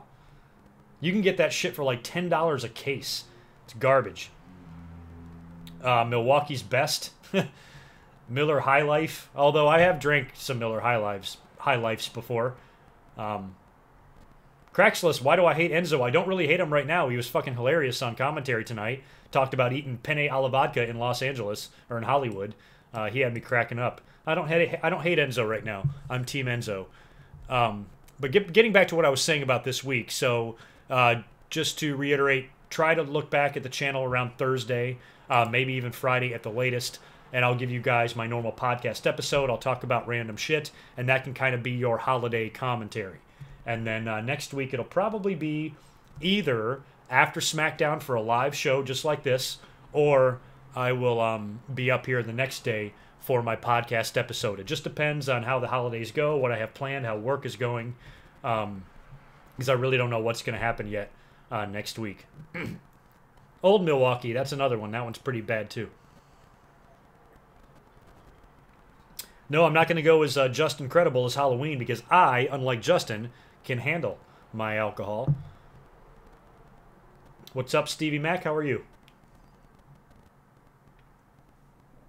Yeah, Kron, I think it was a drag race that was going on out there. That was loud.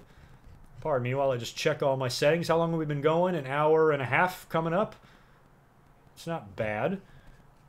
And we've got currently 127 people watching this. Not too shab. Not too shab. All right. Hope everybody's having a good time. Thank you for stopping by to this. Last night in my Clash of Champions live show, I mentioned that if I was available, I'd come up and do a live chat and just hang out. Oh, I got some YouTube notifications coming up right now. No DQ is also live. I guess Aaron is doing a Raw review. I'm wondering if he's shitting on the show as hard as I am. Well, thank you, Brittany. My southern accent, I didn't put a whole lot of effort into it tonight.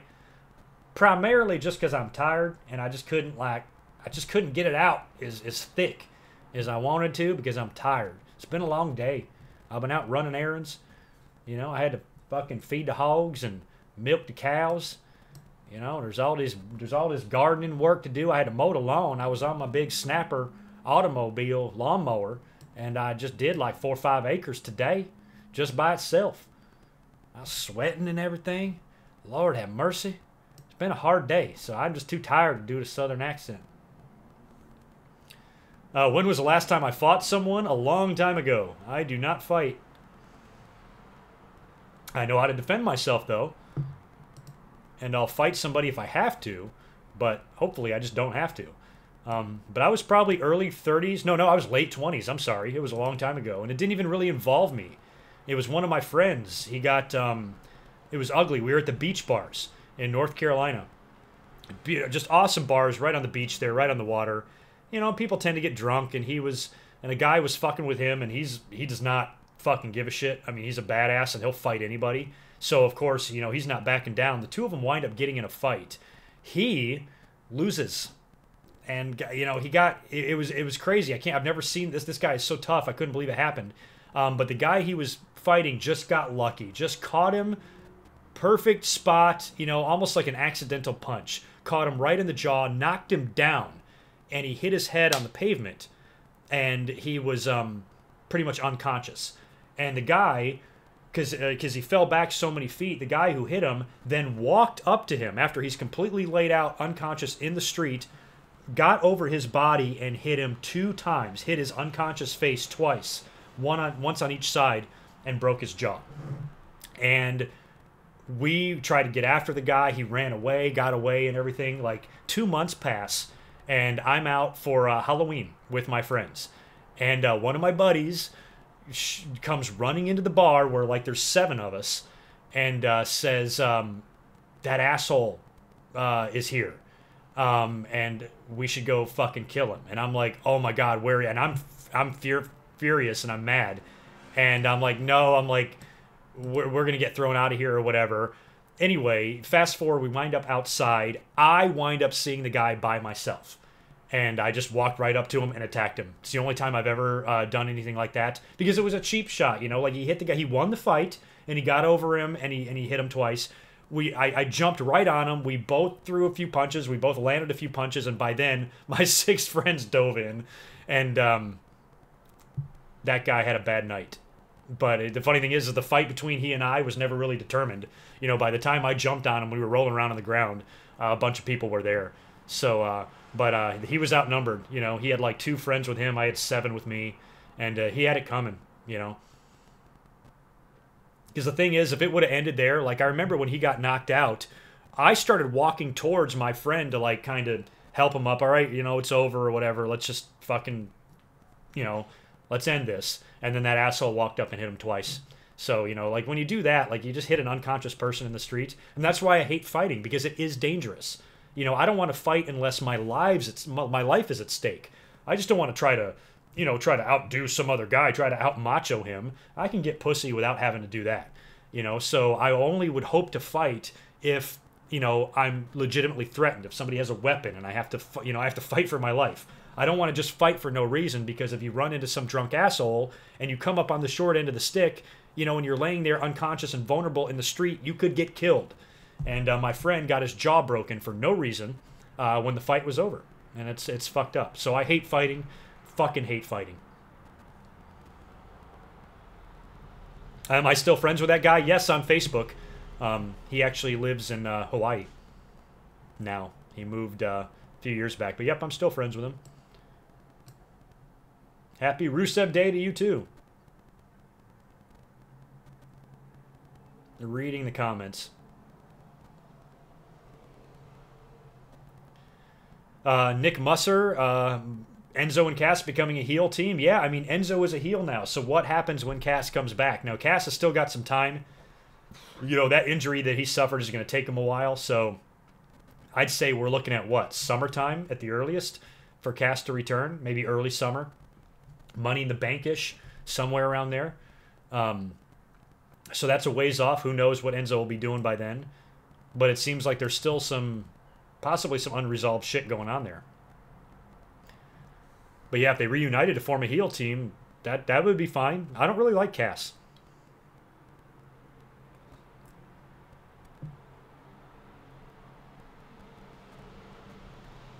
Yeah, living in Hawaii. Yeah, I go to Hawaii every couple of years. Got a timeshare there. My whole family, we go. It's a fucking blast, man. I've thought about moving there a few times myself. As intriguing as it sounds, I think I would get like island fever there. I would just feel a little bit too secluded. But every time I'm in Hawaii, I don't want to leave.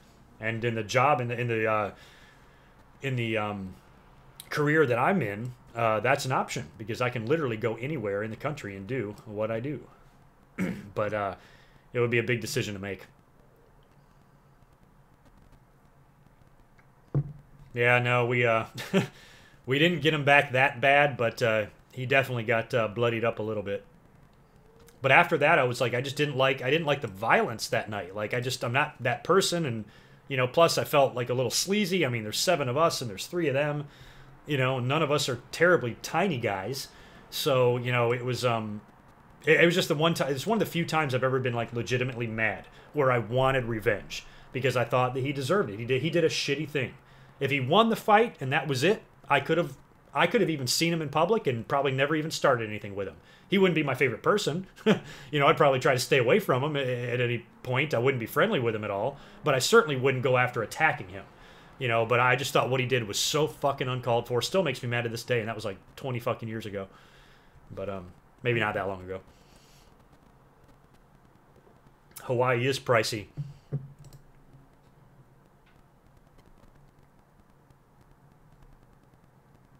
Who would win now or Bullet Club? Maybe you mean NWO, not now. NWO would win. Bullet Club's awesome, don't get me wrong, but man, NWO, like original NWO, come on. They were game changers, man. How would Bret Hart fare in this version of the WWE? Babyface Bret Hart would probably fare very well, because, you know, it's PG. It's this era of the hero.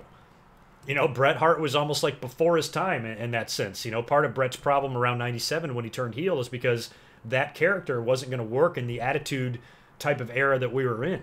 So he had to go heel, and he tried to have an edge, and he didn't pull it off as well as Shawn. But Bret always prided himself on being the hero to kids and shit. Like we just saw in the Goldberg 24 special, how he did this whole thing for his son, and he wanted to be a hero to his son. Bret Hart was a lot like that. So I think Bret Hart in that role, you know, fans would probably treat him like John Cena. They would probably hate it. Gabriel, I've visited Waffle House before, right? Yes, back in the day when I lived in North Carolina, and especially when I traveled and went to wrestling shows and I was on the road, I ate more Waffle House. Waffle House follows me on Twitter. I have a Waffle House t-shirt. Actually, how crazy is this? How crazy is that? You want to see something crazy? You guys just happened to catch the most random time. I should have worn this tonight. Let me pull up the camera here. I also have this. It is a Waffle House t-shirt. What do you think?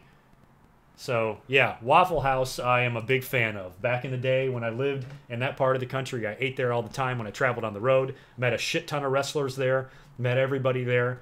And when I go back and visit North Carolina, I just did this past summer. I landed at the airport and I had to drive to the campsite where we were all staying. And, of course, on my way there, I passed 17,000 Waffle Houses. And I stopped and I ate there by myself and just had some steak and eggs and smothered them and covered them and all that shit, and it was just warmed my heart, brought back memories.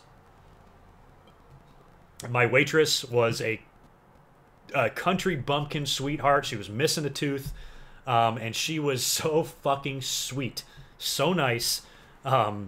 Totally, she matched exactly. I mean, I was in the mountains of North Carolina, so she looked the part, that's for sure. But she seemed like the sweetest woman, greatest attitude. She looked like she just came across as somebody that was probably a single mom. She looked to be about 35 years old, kind of trashy looking, but pretty underneath, and just absolutely sweet as could be. And I left her a $20 tip.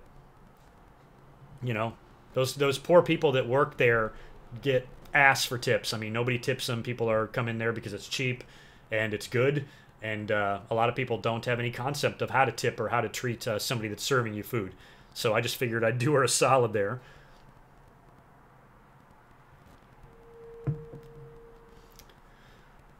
Gabriel, I don't know if this is necessarily a Waffle House exclusive shirt. I don't think Waffle House produced this. I just found it on like a t-shirt site and I bought it like 3 years ago. Oh my god, Kron, does Shoney's still exist? Good question. I have no idea. Shoney's. Ooh, that reminds me. I got a bad Shoney's story. It involves a murder. But Shoney's I would also frequent if I was ever... Shoney's always happened to be... And Shoney's, by the way, is like, I think it's like a buffet place. And you would find these restaurants in the Southeast primarily. Georgia, North, South Carolina, maybe even Virginia. And when I traveled a lot going to shows and stuff, Shoney's would always be near hotels. So we would find ourselves dining at Shoney's a lot. Shoney's, Denny's, Waffle House, those are probably the big three. But a guy that I worked with when I was first started working in restaurants around the same time that PJ story that I told earlier happened, I worked with the sous chef in this restaurant, and he ended up giving his notice and quitting because he got offered to be like a manager in the kitchen at Shoney's.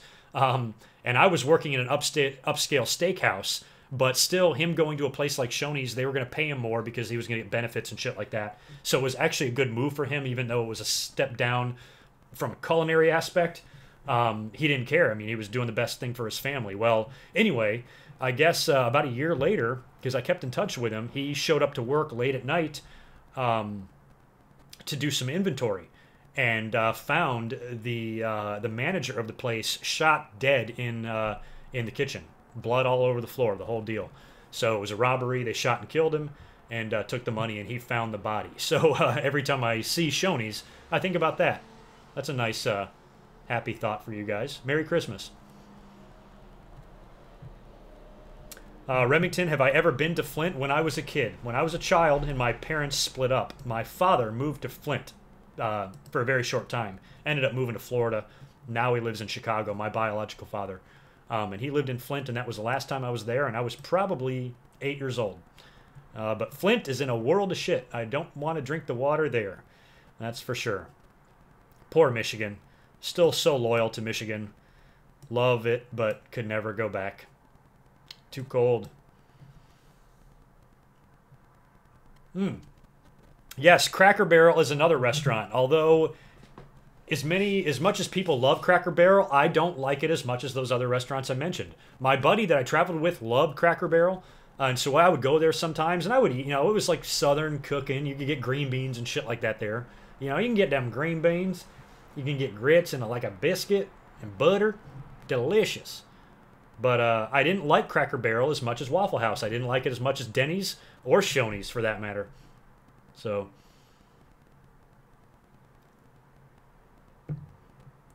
Jeffrey Whom, you're a third generation Waffle House cook. I want to know this for real. Are you being serious? Because I have so many questions for you. Like, if you're being serious right now, the one thing that always amazed me about those cooks, and this is coming from a guy that's been in the restaurant business for 25 fucking years, I don't know how they can do it all by memory. I mean, the Waffle Houses back when I would go, you'd take your order, and sometimes that restaurant would be packed. People would be waiting out the fucking door, and no matter how many tables are in there, they would go up to the chef and say, waffle with eggs or bacon or whatever, and then an omelet with cheese and bacon and this and that, and then toast, and then hash browns and smothered and covered, and they would read out this entire order for 6 people while reading out other orders for all the other fucking 25 tables in there, and nothing has been written down. Nothing is in front of the chef hanging in front of them. There's no ticket. Yeah, I mean, they have the ticket written down, the servers do, but they're just calling it out to him, and they're getting it all. I mean, being in a kitchen involves a hell of a lot of good memory and good organization as it is. But, you know, normally, you know, you have, you know, back in the day, you would write down your orders, but nowadays you have a printer that comes up, prints up the ticket. They put it up there on the line, and they can read it and see what they need and all that shit. But in Waffle House, it's like fucking insane. It's fucking insane. Jeffrey, yes, you swear? Yes. So, I mean, I'm just curious how that fucking works. I would just, and as a restaurant person, every time I would be in there, I would sit and watch. I wouldn't even pay attention to my friend. I would just watch, you know, what they're doing because I'm enamored by it. You know, and in Waffle House, I always heard it was a good place to work, you know, and it's a big, long chain in the Southeast there. They are everywhere. I would love to see the Waffle House make its way to the West Coast. It is so fucking cheap. And every time I'm in there, whenever I was in there, I always made a point to leave a really good tip. Because you can stuff yourself until you got food coming out of your ears, and your bill is $18. I mean, it's so cheap. Everything's $5 or $3 or whatever. You know, my steak and eggs was like $8, you know. And then I had like an orange juice, and so I left her $30, you know. Like, there you go, thank you, you know. Yeah. Oh, you're in California too, Joshua? There's one in Arizona. Seriously? There's Waffle House that far? Wow. Well, I'm in North Carolina enough. I go visit there basically on a yearly basis. And I might even be going there in the beginning of January. When I have that time off, I got to see if I can really afford a ticket right now. I shouldn't be buying plane tickets. But I might go see a couple of friends while I'm off for 2 weeks. But if not, I'll stay home and work on channel stuff and come up and live stream with all of you guys and all that stuff. Brittany, you're from Michigan. You hate cold weather, and you love California. Yeah, that's exactly why I'm here, man. I don't know who you're talking to, Craxless, but no, I assure you, I am not rich. Tipping $20 doesn't mean you're rich. You know, the richest people are the cheapest motherfuckers in the world. I swear to God, true story. I was at a Jersey Mike's restaurant a few months ago, and a guy in front of me, he gets like 3 subs and 3 drinks, and he's an asshole with the order. He's like, only onions on half of it, and then this and that, and this on the side. I mean, just a picky fucking prick. He makes these guys bend over backwards to make his sandwiches all the special crazy fucking way. His bill is like, I forget what it was. I want to say it was like $26 and change. He gives him $30, and then he takes the $3 and change and puts it in his pocket, walks out the door, and gets in his Tesla and drives away.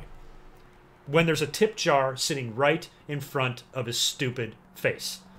So, you know, it's just, I just cannot stand people that just don't have the fucking brains. You know, this guy's obviously loaded. He's driving away in a fucking Tesla. You can't throw these people that just bent over backwards for you $3 fucking. Are you serious? $3. You know, I'm broke half the time, and I tip better than these rich assholes. So no, trust me, I am not rich. You know, it's expensive to live here in California. I make good money, but I live the same quality of life as I did on the East Coast. You know, because there I made less money, but it was also cheaper to live there. So it all evens out, and my quality of life is the same here as it would be there. You know, I get my bills paid, you know, and I live in a nice condo, and I'm comfortable, but I am not rich. Absolutely not.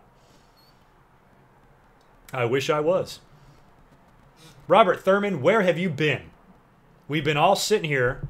We're all been like, where the fuck is Robert? You know, Robert's not here yet? Fucking, what's he doing? And here you show up late. I should block you. Kidding.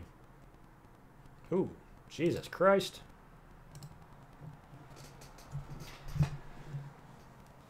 Oh, Jordan Card. Yes, Bojangles is still a thing in the South, and that's another thing about the South that I missed. I miss Bojangles. We got KFCs here, but KFCs suck.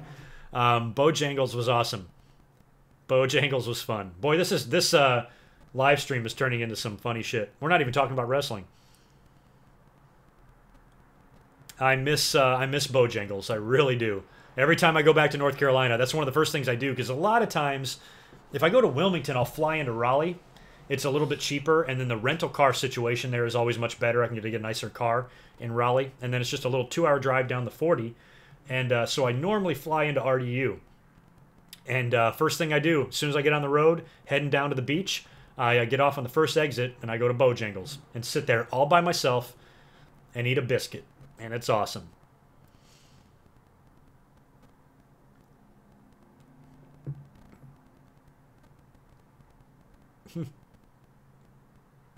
I'm kidding. I'm not going to block Robert. You guys already know the people that have been blocked by me tonight.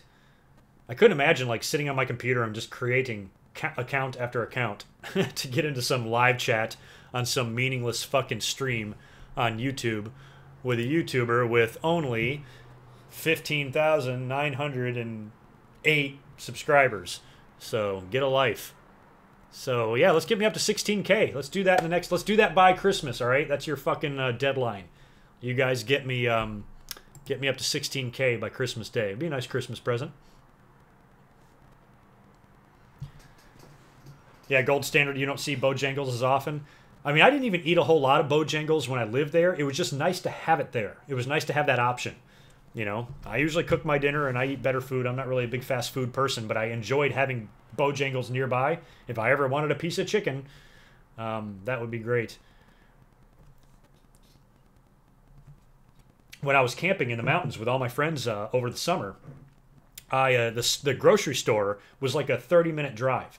And we had all picked up a ton of shit. We had loaded up the cabin. There were so many of us. But we knew eventually we were going to run out of some shit. So I volunteered to go. And I took my friend with me. She came. And we drove, made the trip to the grocery store. And then on the way back, we were passing a Bojangles. And I literally slam on the brakes. I pull over the car. I'm like, I'm going inside. I'm going to get like 50 fucking pieces of chicken. And I went in there and I got like 3 different like 15-piece buckets or some shit. And I got it all bagged up, and I got fucking mashed potatoes out the ass. And I'm like, we're bringing this back.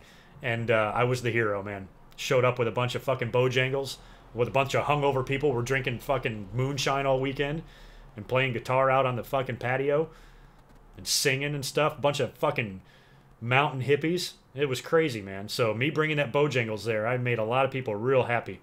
All of our bellies needed that grease.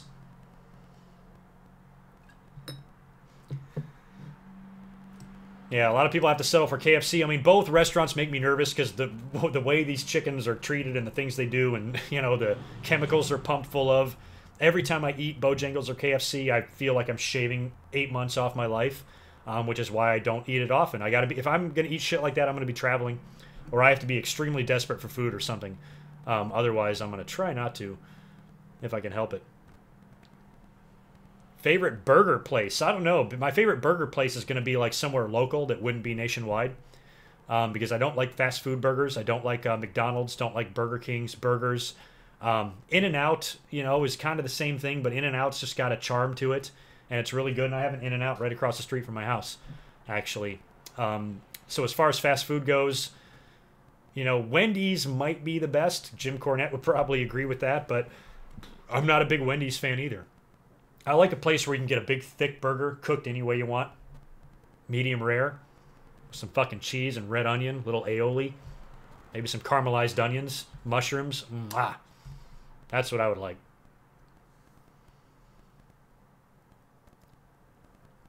How big is Batista's dick? I heard that it was 126 inches. So you guys can fact check me on that. I've never had Church's chicken. Never had Popeyes either. Those commercials cracked me up. Maybe well, I'm going to WrestleMania. At least I'm planning to in New Orleans, and I know Louisiana has got them Popeyes down there. I love that woman on that commercial. I would love to go to her house and eat some of her food. That would be an awesome invite. Whoever she is, please call me because I'd eat your cooking anytime. Fuddruckers. I don't remember Fuddruckers. Kind of. I never went there. I do have a Red Robin here at the mall right down the street. Zaxby's was back east too. No Zaxby's out here.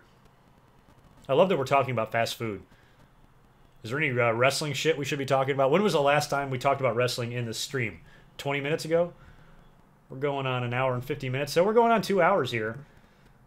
I'll have one more beer with you if you guys want. I should be thinking about signing off. I wasn't planning on going this long. How many people are still watching? We've got still 120 of you are watching. I can live with that. I'll open up another beer. Why not? We'll hang out. 106 inches? I was wrong. I thought it was 126.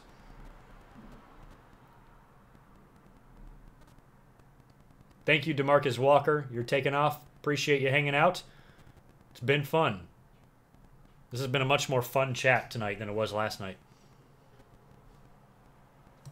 I guess I'm going to go get another frosty beverage.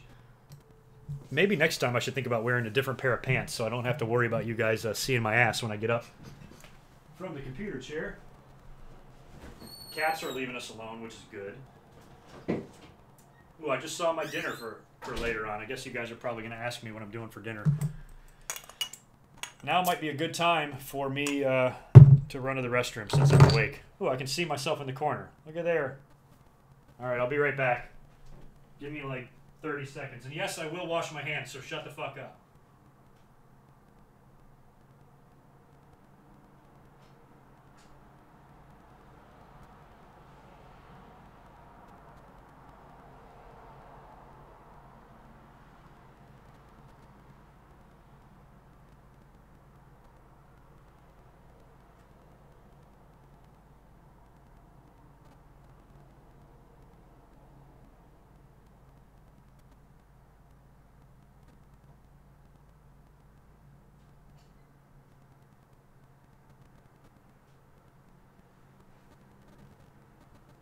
You know what? I just had an epiphany. And I'm going to wash my hands in the kitchen instead of in the bathroom because I just had an idea while I was in there. I think the people that are watching right now, if you're watching me in a live stream take a piss, then I know that I have the most loyal of followers currently watching right now. Only the most loyal GoodMicWork fans would even be fucking paying attention to this. So I figured you guys deserve a little treat. I'll let the cat out of the bag what a couple of my upcoming videos are on my channel because I know only a few of you are really going to see or hear this in a 2.5-hour live stream. Who's really going to, you know, go back and watch this and be made aware and be aware of what I'm doing in the future. So now that I'm back, a couple of the video ideas that I have. One that I'm working on right now. I wanted to wait until after Clash of Champions, but just for shits and giggles, just a simple idea to add new content to the channel, nothing major, but I took every pay-per-view review from 2017, this whole year, starting with Royal Rumble, Elimination Chamber, Fastlane, Mania, Payback, Money in the Bank, Balls, SummerSlam, No Mercy, Hell in the Cell, everything. Every single pay-per-view review I've put together in a long compilation. It's like 7 hours long. So I'm going to upload that in the next week, and then I've been... Golden Corral. I'll talk about that in a minute. But the idea that I had for my year-end video that I wanted to do, that I don't think I'm going to be able to finish on time, I'm going to try. But what that idea is, it's a compilation. It's me going through, and basically I pulled up a script and I started writing down all the major like stories in wrestling, whether it be a death, an incident, a debut, a match, a show, whatever, any major thing, you know, the heel turn of Hulk Hogan, the debut of the NWO, CM Punk leaving the WWE, Owen Hart dying, Chris Benoit doing what he did, you know, big heel turns, you know, Bret Hart going to WCW, the screw job, any major event, story, wrestler, whatever. I wrote them all down, and then I went through all my commentaries and found, over the years, and found where I've talked about those subjects.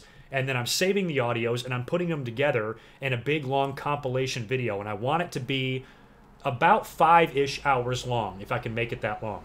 And it's just kind of a long process, so I'm kind of doing that. It's basically a best of video. But what I'm also doing is inside of that entire big compilation video, there's going to be sprinkled throughout new content. Me talking about things for the first time, and it's going to be a big hodgepodge of things from the past and current, of me talking about every major issue and every major topic in wrestling history. So that's my big, long, fun project that I'm currently working on that I was really hoping to have done for my year-end video.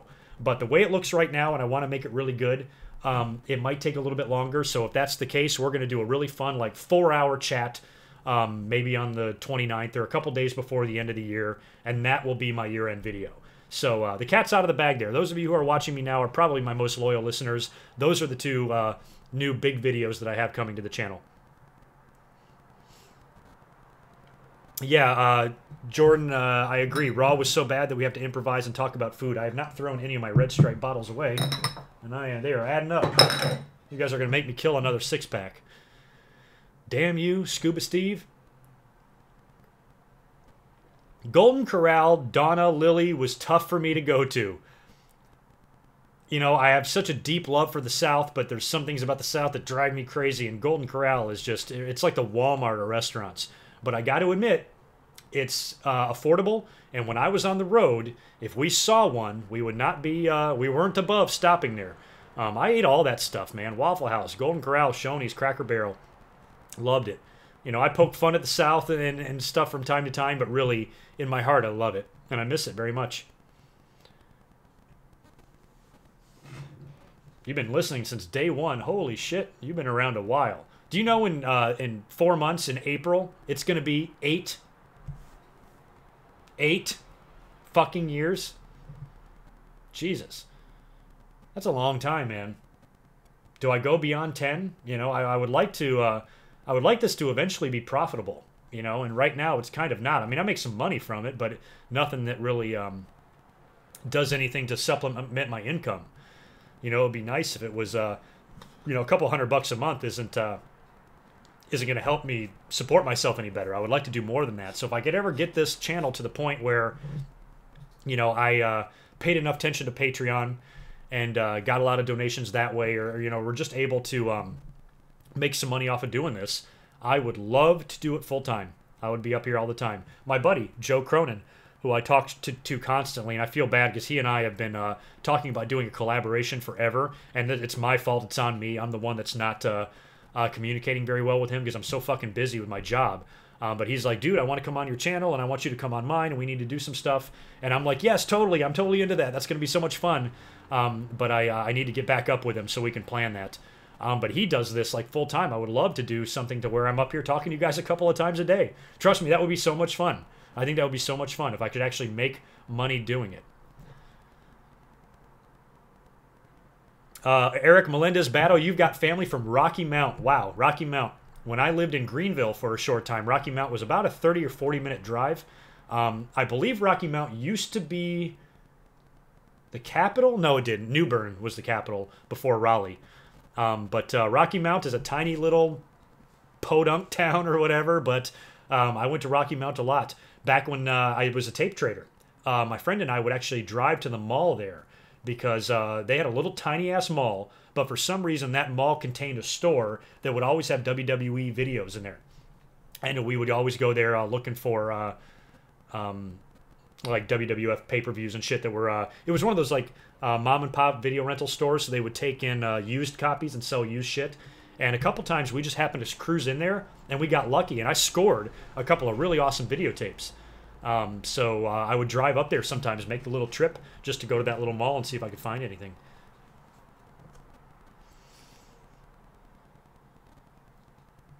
Oh, Jordan Karg, I barely remember that. You've been watching since 2011. You remember me ripping on the Three Stooges on Raw. I remember the Three Stooges vaguely. I don't remember what I said about it. Those were different times for me. Back then, I thought I would get the most views by being the angry, crazy, douchebag, ranting monster. But I quickly realized that that's not fun. It's not who I am. And I didn't care if it cost me views. I stopped being like that. But I do know that I would probably be equally as mad today about that Three Stooges segment, because what I remember of it is it was such garbage. I mean, every time they do something like that, you know, they co-promote a movie or something, and it's just so bad. And it was just, made me sick. Things got a little better. The Rock came back, and CM Punk cut the pipe bomb and shit, but, you know, some of the things they were doing back then was brutal. I don't know, Donna, why Roman Reigns was not on Raw tonight. These guys probably know better than me. I don't know if WWE even mentioned anything about it. I don't know. Beetle 911, did I ever tape trade the Kimona ECW tape? I remember Kimona from ECW. Did she do a sex tape or something? I forgot. I have the video. I have the show of her jumping on Beulah and like making out with her. I have that. I can't remember what Kimona did. Kimona on Alea. She was hot. I forgot about her.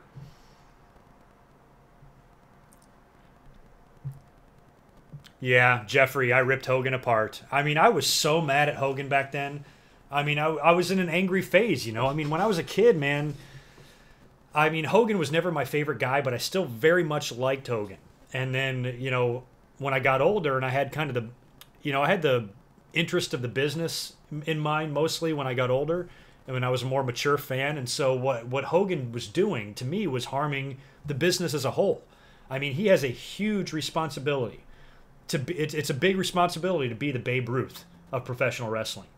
And my biggest problem with Hogan is that he wasn't taking that seriously. And he was getting in all sorts of trouble with his family. They had that stupid reality show.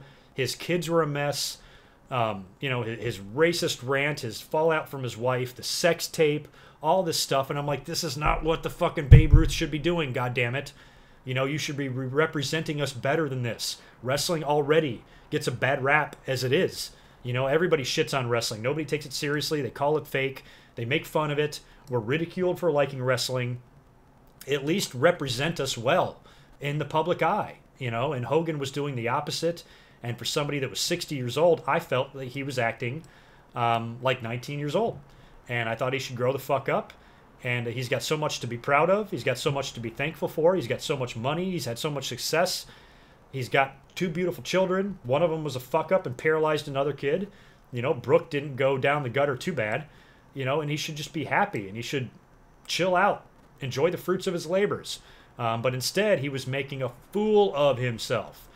And instead of me, you know, I just didn't handle it well. And I was like, oh, you stupid fucking dumbass motherfucker, I hope you die. I don't really think that. I think I was just disappointed. I was frustrated, and I didn't understand why this guy at this age and this stage in his life was acting this way. You know, usually you do all this shit when you're young and dumb, and then you mature as you get older. Hogan went in the opposite direction, and I didn't understand it.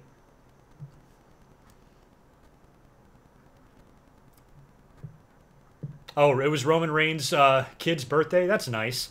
I mean, hell, they owe everybody a day. You know, hey, if you're going to let me work Christmas Day, give me another fucking night off instead. So I guess Roman got this Monday off. Good for him. But he'll be there next week. Brock Lesnar, meanwhile, who has no kids to the best of my knowledge, gets to sit around on his ass on Christmas Day getting a blowjob from Sable, which just sounds lovely. And everybody else, like Kevin Owens and guys like that who have children, have to work on Christmas Day. Fucked up. Yeah, Flair is the same way. You know, Flair did a lot of dumb shit too. And I'm worried, you know, I mean, all these allegations on sexual misconduct across all forms of sports and media and entertainment. I'm wondering when Flair's name is going to come up, when Vince McMahon's name is going to come up, when Jerry Lawler's name is going to come up. keeping my fingers crossed that this perv-apocalypse does not creep its way in to the wrestling business, because we don't need that shit.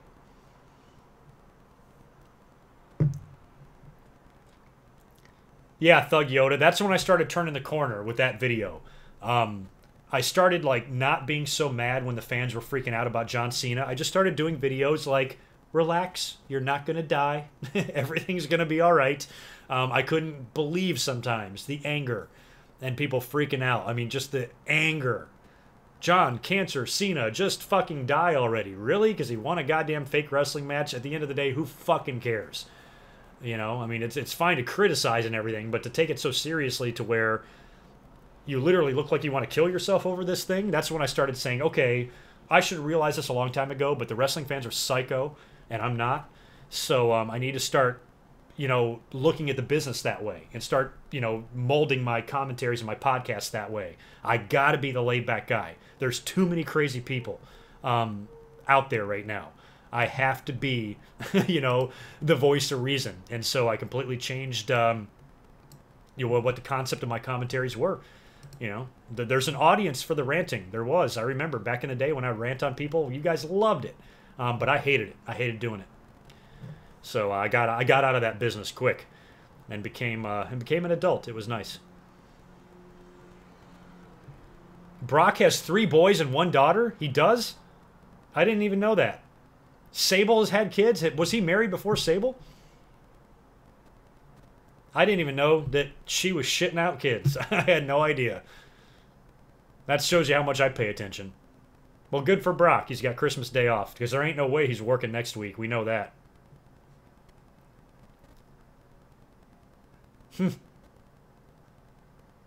Yeah, Thomas, TNA will win the new Monday Night War. They probably will. If they go head-to-head with Raw, maybe they'll go head-to-head with... because it is January 4th. That's a famous date. I did This Day in History on that night. Maybe they'll go head-to-head with Wrestle Kingdom. TNA. What a mess.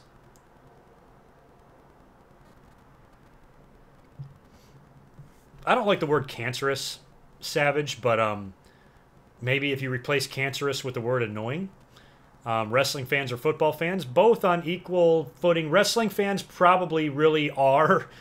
Football fans, the problem with football is it's always about your team, you know.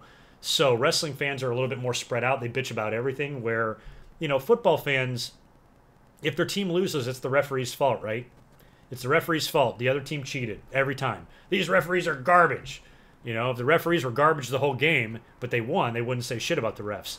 So football fans are just biased. That's the problem with football fans. I believe in hating a team for the right reasons, not because your team, the team you hate, is a rival of the team you love. Luckily for me, being from Detroit, I support the Lions, and they suck. They haven't won a Super Bowl ever. So I can usually watch the season objectively, because I know my team's not winning the Super Bowl, so at the end of the day, I don't give a shit. And I watch all the teams. I judge everything equally, and I pick and choose my favorites for particular reasons. And it has nothing to do with biased or not liking somebody. If I don't like somebody, it's not because you beat my team. It's because I think you're a douchebag. So that's why I don't like Odell Beckham. That's why I don't like Tom Brady, who was caught red-handed cheating and gave a Bill Clinton-like speech. You know, when Bill Clinton was talking about whether or not he had sexual relations with Monica Lewinsky, that's what Tom Brady was doing with the deflate shit. Like, we know you did it. Just say so. And Bill Clinton disputed the word is. I don't know what you mean by the word is, you know? I mean, imagine the charisma it takes to do that. And Tom Brady is just, he went on and on about balls. I like the balls a certain way, and how I feel the balls and the touch of the balls. And he had that big long thing where he just danced around the issue and didn't admit anything. You know, and that's when I realized, I'm like, okay, this fucking team is so goddamn good and so well coached. They got the best quarterback of all time on the team, and they're still cheating. Fuck them. They don't need any more advantages. They're the goddamn New England Patriots. They're the most successful NFL franchise in history, and they're resorting to this? Why? They're already great. They're already unbeatable. Why cheat? Dumbasses. So after that, after they couldn't like own up to it, that's when I'm like, you know what? I used to respect the Patriots. Not anymore. Fuck you. And everybody hated the Patriots. I was on the Patriots' side. I was like, you can't hate a team for winning. That's stupid. That's like hating the Yankees for winning. Sorry that they have an owner that cares. Sorry that they're a franchise that actually gives a shit about winning games and winning championships, and they go out there and spend money and do what they need to do to get those championships. That's why they sign all the big names. That's why everybody wants to go there. That's why they have $100 million contracts on the Yankees and shit, because they want to win championships. You cannot blame a team for doing that. It's like the John Cena effect. You know, that's why people hate the Yankees and the Patriots, because they're shoved down our throats, right? They're not shoved down our throats. They just win. And I defended the Patriots for their position for the longest time until all that Deflategate shit happened. You know, when they did that and they had to cheat when they don't even need to cheat. You know, that's like when guys like John Cena holds people back. What the fuck is he holding people back for? He's already on top of the mountain. Nobody's going to overtake John Cena. Why is he holding back Alex Riley? You know, it makes no sense. So, shit like that. You know, that's what rubs me the wrong way about certain wrestlers and franchises and shit. It's just dumb.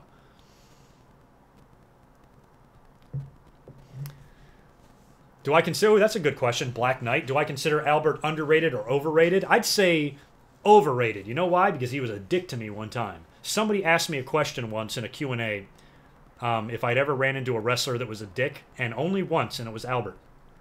Didn't like him. I wasn't some, like, dumbass fan either. You know, I wasn't some, like, dumbass fan bothering him for an autograph. I was a normal dude saying what's up to him. Excuse me. Just saying what's up. And he treated me like a piece of shit. So from that day on, I hated Albert. Beetle 911, how did you figure out the Waffle Houses, hotels the wrestlers would stay at? I need to take a picture with Becky. You could kind of figure it out. My friends and I mean, we went around North Carolina so often, we knew where they stayed. And basically, any Waffle House, that was pretty much by luck. When you leave, we had a rule. When we left the show, don't go to the first one, because basically there's interstates that take you between the towns, and when you're on there, you see the exits, and you know how you're driving down the road, and hey, exit 2 miles, and it'll be like a blue sign with all the restaurants, little squares on there, telling you what to expect at the next exits. So we always said, don't go to the first one, because the wrestlers know not to go there. That's too close to the building. So we would always go, we would say 3 exits. So when we would leave the arena, we would say, the third Waffle House that we see, that's the one we stop at. And I shit you not, every time we went into a Waffle House, if we went to 100 shows and we went into 100 Waffle Houses after the shows, we saw wrestlers at 96 of those Waffle Houses. That's how often we saw them. So we knew kind of like that's probably what they're doing. They're going to drive a little bit out of town. They're going to pull over in a little fucking bumpkin town and eat some Waffle House, and that's where we would meet everybody. And then as far as the hotels, they always liked the Marriotts and shit like that. So normally we would get rooms in the nicest hotel closest to the arena if we had the money. If not, we'd stay at a goddamn Motel 6 or some shit. But if we could, we'd stay at the big hotels and we'd see them all. Lobbies, bars, everywhere. Savage Acorn, you remember that story? I don't even remember where I told it, but you remember that show hasn't happened yet. That was the Albert story. I saw him, and we were on the road. There was a show the night before. We were checking into the hotel, and I see Albert, and I said, hey, great show. And I didn't say, hey, great show last night. I just said, hey, great show. And he looks at me and goes, the show hasn't happened yet. Like a fucking dick. And I was like, well, I meant last night. I was there. You wrestled. I was trying to tell you nice job. And you were a dick. I had the best of intentions. It wasn't even going to ask for a picture, an autograph, or anything. And he was still a dick. So that guy can suck my dick. It was a live stream where I told that story. I have such a bad memory. You want to know why I have a bad memory? Because of what I'm not going to let you guys see. That's why. Me and RVD have bad memories, I think.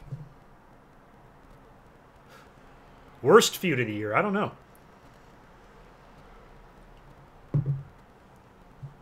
Thanks. What are we going on here? 2 hours and 13 minutes. I plan to come up here seriously for an hour. How many people are watching? If there's enough watching, I'll keep talking. I got half a beer left. Why not? There's more watching than there was before. Holy shit. All right. You guys want me to stay up? Why not? Shit, my other computer's acting funny. Let's go back to Twitter. Whole bunch of new notifications. Absolutely. Thank you for the shout out. You're welcome, Eric. Jacob, the Zombie Fighter, longtime listener on Twitter. You can follow him at ZombieFighter89. If you were to book it, would you want the last match to be Brock versus Roman with the Shield holding all the gold, or AJ versus Shinsuke with a big confetti-like celebration? Wow. I would prefer AJ and Shinsuke. Recreate Daniel Bryan, recreate Benoit and Eddie. That fan would enjoy that. WWE, I think, might do what I mentioned earlier with all 3 members of the Shield, all champions, all celebrating in the ring with Roman Reigns to close out the show after he beats Brock with the confetti coming down. Same thing. That's a tough call, man. You know, the fans are all going to say AJ and Shinsuke. That's just what you're supposed to say. Otherwise, you're going to get fucking crucified. But in WWE's mind, the Roman and Shield might be a better option there. Brittany, do I like the Warriors? Yes, and as a matter of fact, I've told this story too, I think. I met the entire Warriors team right after they won the title. My restaurant handled their team dinner. They come down and play a preseason game, usually every year, against the Lakers here at San Diego State. And they were here right after they won the title, and they booked out the whole restaurant, just them. Everybody. Coaching staff, everybody. Every player, every coach, every trainer, everybody was in my restaurant, met them all, shook all their hands. It was pretty cool. And this is coming from a guy that's met Michael Jordan about a dozen times. It was cool being around Steph Curry and guys like that. And Andre Iguodala. The best story I have about Andre Iguodala is I went over to talk to him because he was over it. Because we basically let the guys just sit anywhere they wanted. And he was sitting at a bar table with 2 other guys I didn't recognize. And I overheard him say, he goes, I want some water. And I stopped, and I'm like, I was like, my bad. I was like, you want some water? I'll hook you up with some water. And he goes, what do you have? And I was like, well, I got San Pellegrino if you want, like, sparkling, and I have Evian for bottled water. And he goes, Evian is shit. And it just cracked me up. I'm like, bottled water, Evian, which is expensive? He's like, it's shit. It just shows you how much money these motherfuckers have. You know, where he's shitting on, like, high-quality bottled water. And I'm like, well, that's all I got, dude. I can bring you some tap water, ice water, whatever you want. And finally, he's like, sparkling's okay or whatever. So I told one of the servers, I'm like, get this fucker some sparkling water. Just funny. Funny. But that's only one of hundreds of celebrities. What I need to do is I need to do a segment on that in a Q&A. I need to take the time to think throughout the years of everybody I've met and write it all down and list the names to you. You guys are going to shit yourself. I mean, off the top of my head, I met George W. Bush. I've met John Travolta. I've met Greg Kinnear. I've met Danny DeVito. I've met his wife, Rhea Perlman. I've met Joe Montana. I've met Aaron Rodgers. I've met Drew Brees. I've met Carson Palmer. I've met Michael Jordan. I've met Steve Kerr. And the entire Warriors team, for that matter. I've met Bo Derek. I've met Carlton from Fresh Prince of Bel-Air. I've met Andre 3000 or whatever the fuck. I've met a whole bunch of... I've met James Vanderbeek. I've met Katie Holmes. I've met Chris Klein. I've met Jason Biggs. I've met... Fuck. Who else have I met? God, I'm missing so many. I could keep going, I swear to God, for fucking hours. So I need to just make a list and fucking just write shit down. I need to ask my friends too. Yes, I did, Chili. As soon as right after George Bush was elected, he did a speech in Greenville at ECU. He did a speech there, and I got a chance to meet him there in Greenville, North Carolina. I forgot what. Yeah, I want to say it was. It would have been early 01. It would have been early 2001 or late 2000, right after he was elected. It was right after he was elected. No, I have not been to Bakersfield, Silver Wing. I have not.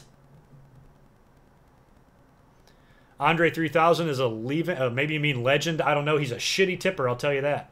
I couldn't believe he left like a 10% tip. Couldn't believe it.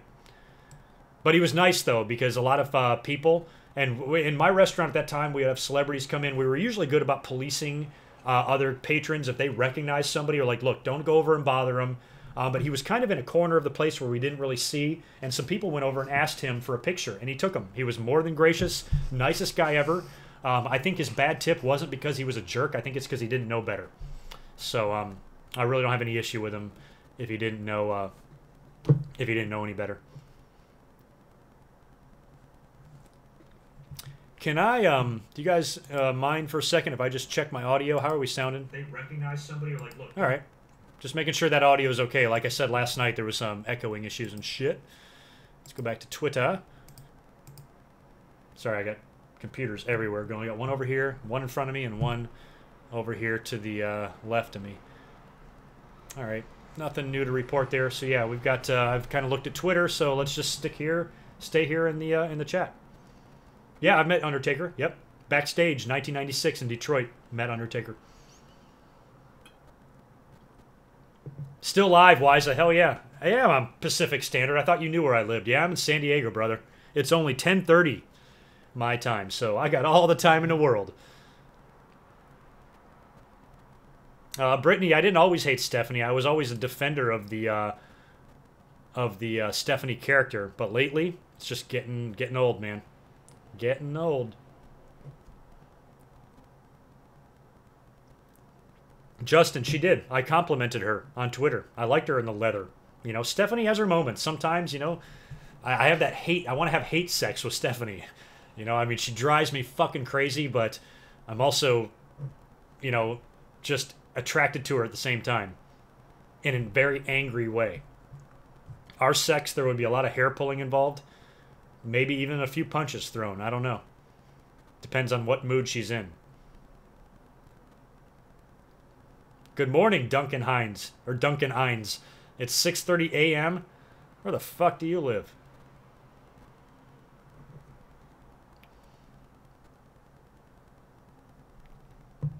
See if I can go back up here and read some more comments. We're running out of things to talk about. I kind of don't want to get off yet. I figured I'd talk for a little while longer. Why not? It's the holidays, right? Oh my God. How about the... did you guys see the tweet that I sent out over the weekend? Anybody watch SNL? How awesome was that Foo Fighters performance where they did the Christmas melody? I fucking marked out, man. Check my Twitter. You can see that video. It was fucking badass. And I watched it, like, in my bed on my phone right before I was about to fall asleep. And I'm like, man, what a great thing to fall asleep to. Marked out for that.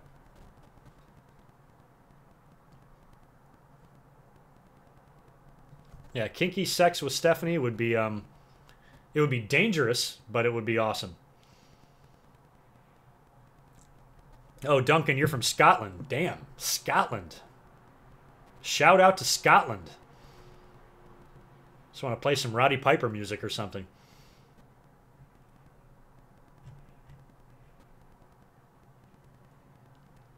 It's 5:30 Tuesday afternoon where you are, douchebag. D-O-O-S-H, bag. Where do you live? Australia or something? I'm sorry, I can't think of time zones right now. I'd have to sit here and just, like, think, and then I know, like, where everybody is, but I don't want to think. I've had, like, 5 red stripes. The funny thing is these are light-ass shit. This is a 4.7% alcohol. Stella's are way more than that, I think. At least 5. And then the IPAs I drink are sometimes 7 or 8, which is why I need to stay away from those during my my live streams.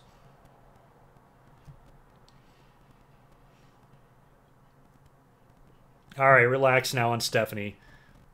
Yeah, I know she's hot in kind of a dirty way, and sex with her would be fun, but let's not go overboard here. Ryan Rhoda, do I think New Day needs a heel turn? Maybe. Might be time. You know, New Day is, they've been around. I mean, who would have thought? Remember those initial vignettes? When did that even start? When did they come in? 2014? I don't even know. Whenever that was, it's been a long time. And they've done a lot. I mean, they've had they came in as heels, right? And then they were baby faces just because they got over on their own. Had that long run, record-breaking run with the tag belts. Now they're on SmackDown. Really fun feud with the Usos. What do they do now? A heel turn might be possible. And Big E just blows my mind. Every time I see him, he is the most jacked dude I've ever fucking seen. I mean, he's ridiculous.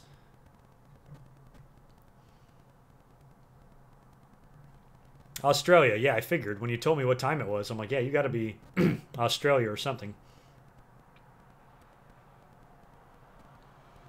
I have the cool commentary you enjoy a lot. Thank you, Solomon. Appreciate that. I think I want to have like a cool live stream commentary. We're up here talking about nothing.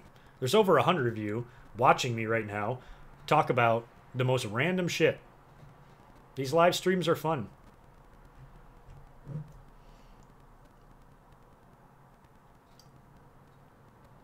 Jordan Karg, is there a WrestleMania you'd wish you were in attendance for? Yes, but I can't complain because I was at WrestleMania 3.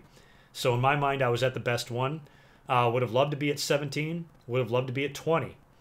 Would have loved to be at 30, and I should have gone. And they're coming back to New Orleans this year, so I'm going to try to go. But the problem is with me going this year is I haven't figured out anything to do yet. I mean, aside from meeting one of my buddies there and attending the show, I want to do something. You know, like I want to be involved in something. I want to do a meet and greet. It's my own fault for not progressing on this, but I should contact another YouTuber or something and see if somebody wants to do like a joint meet and greet somewhere, because I don't think I'm big enough to attract an audience on my own. I mean, maybe 5 or 6 people come see me, but you know, as far as like drawing in any sort of crowd to like hang out, I think I need somebody else with me. Do I listen to rap? I did. I mean, I don't listen to any modern rap at all. But I listened to rap throughout my life. I always loved Snoop and Dre and Eminem and loved Biggie and Tupac and everybody. Nothing against rap. But I don't like modern music. Like, I don't listen to hardly anything. Same thing with TV. Like, I'm the same way. Like, I don't watch any modern TV shows, but I will watch the entire series of Frasier once a year for some reason. Oh, we got a Salamonster shout out in here. He's not in here, is he? There's no way. He lives in New York. He's sleeping. Brian is not. I don't think Brian's going to do the Internet Darlings. Man, that took a toll on him. It was hard for him to put that together last year. It was awesome being a part of that. It was awesome that he contacted me to do that. But Brian's cool. He and I still talk. We talk to each other every now and then. He's another guy that I think I can see myself doing an interview or some sort of a compilation with. I bet you he's so cool. He'd probably will be willing to come on my channel and just shoot the shit for 30 minutes. I've been thinking about contacting him actually and asking him to do that. I think it might be fun. Salamonster I talked to. Salamonster, all my communication with him is on email. He and I talk every now and then. And Don Tony, I don't really communicate with Don Tony. As a matter of fact, I don't think I follow him on Twitter or vice versa. But he was part of the hotlines back in the day. And he and I used to speak on the phone back in the 90s. And his podcast is still going. I think Kevin Castle follows me, but Don Tony doesn't. I don't know. I think I'm right there. Favorite Cheers character has got to be Carla. Carla is awesome. I just mentioned her because I met Rhea Perlman not long ago, a couple years ago. But she was fucking hilarious. I also liked the 2 females. I thought Shelley Long did a great job as Diane. I liked that character. And Kirstie Alley was a great Rebecca. I liked both of their personalities. They were very different women, but both equally successful in their roles on the show. They really dodged a bullet there. Cheers could have been in big trouble when Shelley Long left the show, but they stumbled upon Kirstie Alley, and she played that role brilliantly. Woody was funny too, but Carla was just a staple. You know, no matter what was going on, she was always there with the towel, the mopping, as the Italians say, over her shoulder, and the tray. And she was always Carla. No matter what season they were in, Carla was always Carla. Where everybody else kind of evolved, you know. Most people would probably say Cliff Clavin. He was fucking funny. I'm laughing thinking about him. But Carla was a trip.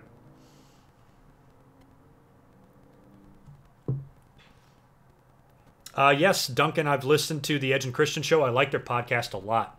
I don't listen to it religiously, though. I do listen to Conrad and Bruce's religiously, though.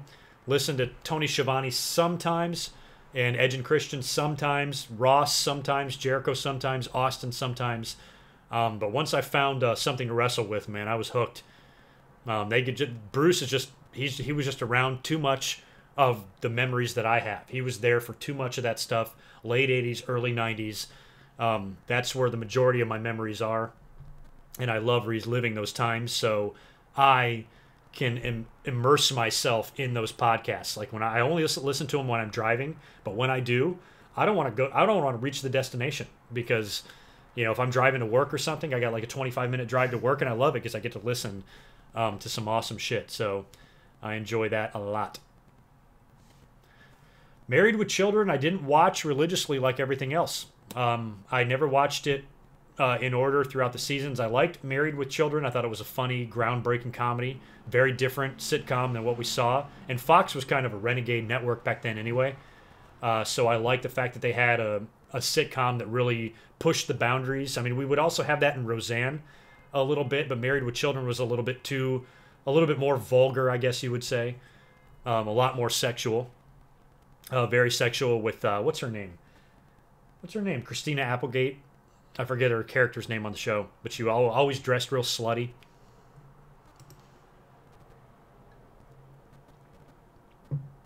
Justin, yes, I just mentioned I do listen to Shivani and Conrad's podcast. Shivani's not as good at recalling things as Bruce is on Something to Wrestle With, but I do enjoy to listen to What Happened When every now and then. But the thing about that podcast is if I get into it 20 or 30 minutes and I'm not feeling it, I actually stop. So I can't say that about Bruce and Conrad. I listen to all their shit, no matter what it is, all the way through. But I have to be honest, I've stopped a couple of What Happened When's. When I just haven't been into what they're talking about. Tony is not offering up enough information for me. It's not his fault. He was a commentator. He was in a different position than Bruce was. Bruce was backstage. He was in the inner circle and a lot of this stuff, so he recalls a lot more. Shivani, from a play-by-play man's perspective, doesn't have as many stories to tell. So it's not necessarily his fault, but there's still plenty of things about What Happened When that I find really entertaining.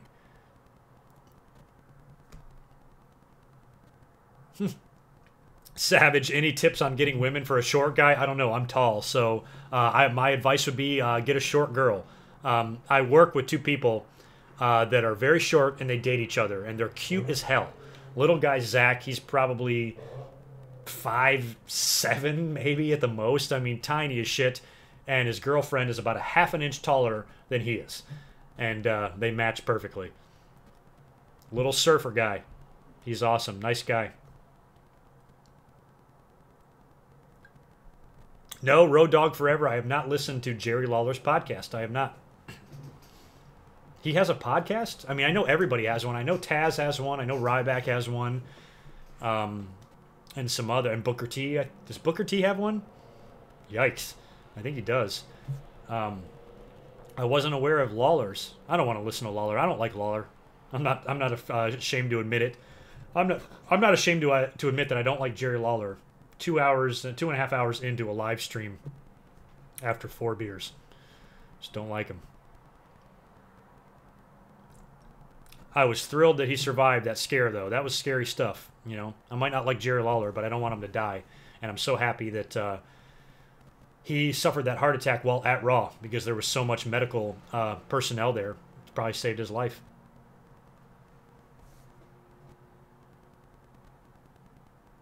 Oh wait, he might be shorter than 5'7". He might be shorter than 5'7". Maybe I had it wrong there, Wilson. You were like 5'7" is tiny. Maybe he's like 5'6", 5'5". I don't know. He ain't very tall. He's just this little guy. Thoughts on American Idol coming back in 2018? Did American Idol leave? I don't watch shit like that ever. Never have. I don't even remember one single American Idol winner. Like, I just never watched the show. Was very much against the reality show concept right from the start. Just not a big fan of it. Never watched any. Don't watch The Voice. Don't watch America's Got Talent. There's like 20 other ones. Dancing with the Stars. All that shit. Don't watch anything. So I'm not really. I guess so. Maybe I did know American Idol was gone. Feels like it hasn't been gone very long though. But if they bring it back, or is it going to be Seacrest and the asshole Englishman that bitches everybody out? I don't know. Kelly Bundy, thank you. That's Christina Applegate's character's name. I like Christina Applegate in the Anchorman movies because they're set right here in the whale's vagina of San Diego. WTTV, I am 6'2". That's how tall I am.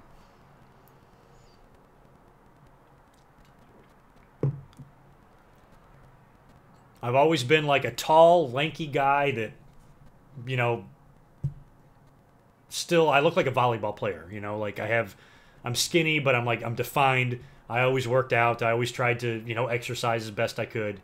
But when you're tall like that, it's hard to really put on a lot of mass, you know, you know, unless you really take weight gainers. I remember when I played basketball in high school, the coach put me on these like big shakes, you know, like these giant, disgusting weight gaining shakes. And he fucking threw me in the weight room all the time. And he's like, get bigger, goddammit. And I tried to drink these shakes, and I drank the whole goddamn tub of this shit over a span of a few weeks, and at the end of it gained like 5 pounds. My metabolism is insane. Okay, you know what's funny? I literally can hear people doing the Ric Flair woo outside my window right now. And I live in a nice neighborhood. This is not like a crazy place. Woo, woo. Okay, there's some Ric Flairs outside. Should I invite them in? I got like a couple more red stripes left. I had the height to be a wrestler. Yeah, I thought about going to school. As a matter of fact, I had not connections. I had contact with Dean Malenko's wrestling school. I thought about moving to Florida in what year was it? I want to say 98, maybe 99. And I thought I was too old then. And I thought about moving down and training at Malenko's wrestling school. One of my buddies was adamant that I do it. He's like, you could be the next Rob Van Dam. He just kept saying it over and over. Because I would always like jump over fences. You know, the way Rob Van Dam jumps on the top rope.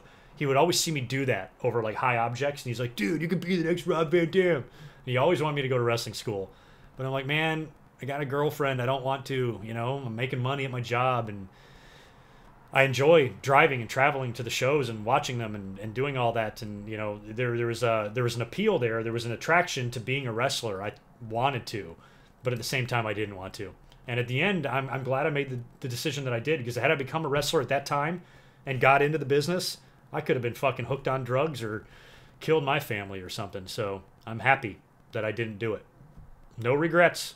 I'm living a life in fucking Southern California. Trust me, no regrets. I'd much rather be where I am right now than sitting in an airplane or a rental car in deer shit, Michigan, going to a Raw or SmackDown show.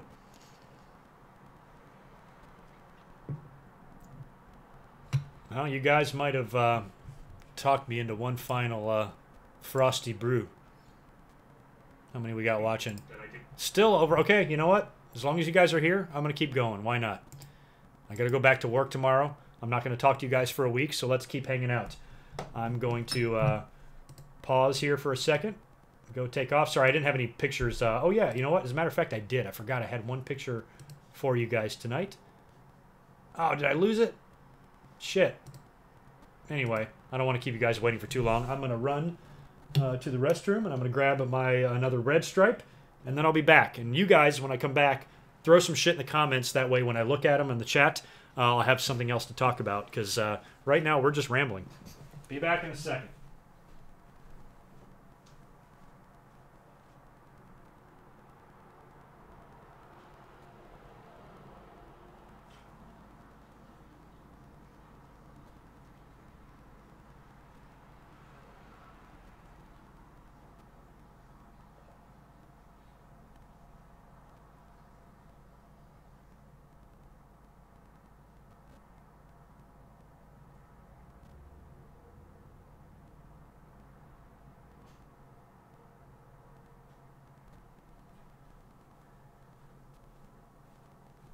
coming back. Yes, I'm gonna wash my hands, so just fucking relax. Don't have a heart attack on me here.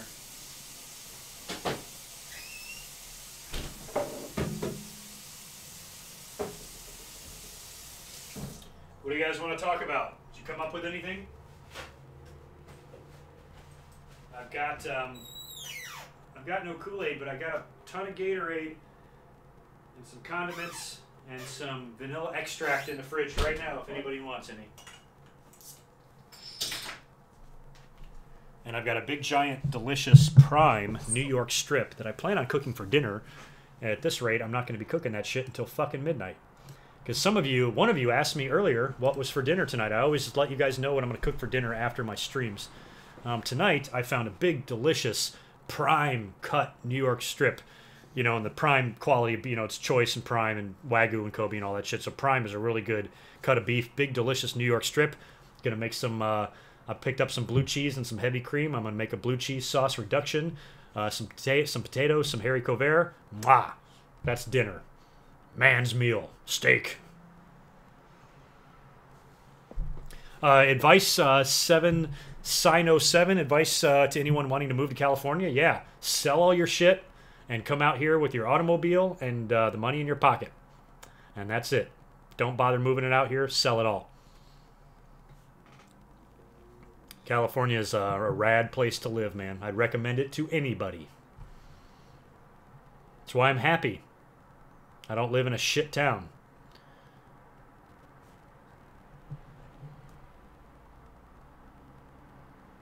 I hope Taker doesn't wrestle again either. I don't want to see that. Sorry, let me get back in center here. Have I been like that the whole time? I haven't looked at the screen. If I've been off to like the right over here. Hey guys. Is that what I've been doing? Let me look at the YouTube channel here. Now we're up to 15 subscribers, so we're getting close to 16K on the YouTube channel. You guys can still hear me, right? Oh, I'm sorry, I'm drinking beer on the YouTube channel. I hope Taker doesn't wrestle. There we go. All right, I'm just making sure the audio is looking good. But anyway, let's go back to Twitter. And to the live chat. Let's pull these both up at the same time here. You guys aren't saying much on Twitter. No, not really. As a matter of fact, so speaking of Twitter and YouTube, so I'm closing in on 16,000 YouTube subs and 4,000 Twitter followers. But what are my Twitter followers? 3924. So I need like 80 or so more, 70 or so more.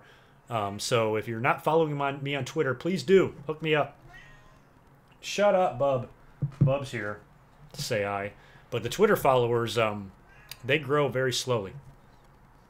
Slower than my YouTube followers. Cali is not kind of trash. Are you kidding me? Do you know how beautiful the fucking city I live in is? Trust me, I know what trash is. I just talked about going to Waffle Houses in deer shit, North Carolina. That compared to San Diego, there's no comparison whatsoever, let me tell you. And I've been everywhere. I mean, there's parts of Cali that are trashy. There's parts of every state that are trashy. But you can't beat this place, man. The traffic isn't bad where I am. In San Diego, there's parts of San Diego that are bad. Stay off the 5.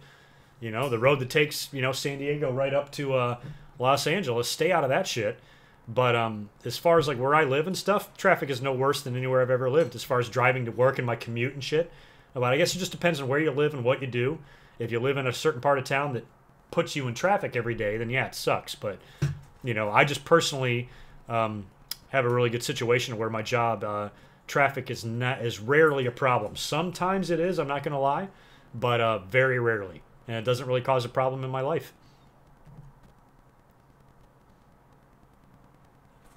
Thomas Polster, you saw some footage of Stampede the other day. Couldn't believe how hardcore the bushwhackers / sheep herders were. Yeah, they were hardcore. I remember my first introduction to the bushwhackers was when they were the sheep herders, and I saw them in wrestling magazines. Because back in the day, in the 80s, I was obsessed with collecting wrestling magazines. That would be a really fun video to do, to showcase, because I have so many fucking magazines. I'm trying to find them. Oh, I've got them in the other room there. Pro Wrestling Illustrated, spanning all sorts of years. I have hundreds and hundreds and hundreds of magazines. Back then, that was your live stream. Back then, the only way, if you wanted to read about wrestling, talk about wrestling, you couldn't do a live stream on YouTube. You had to read wrestling magazines. I remember running into a guy at the magazine store one time because I had one right across the street from me when I was younger, and I would go there like once a month, and they would have all the new wrestling magazines out for the month, and I would buy them all. I'd buy like 8 at a time and spend like $30 or whatever. And one time I ran into this guy that was looking in the wrestling section with me, and I struck up a conversation with him because I was so desperate to like talk about wrestling with somebody.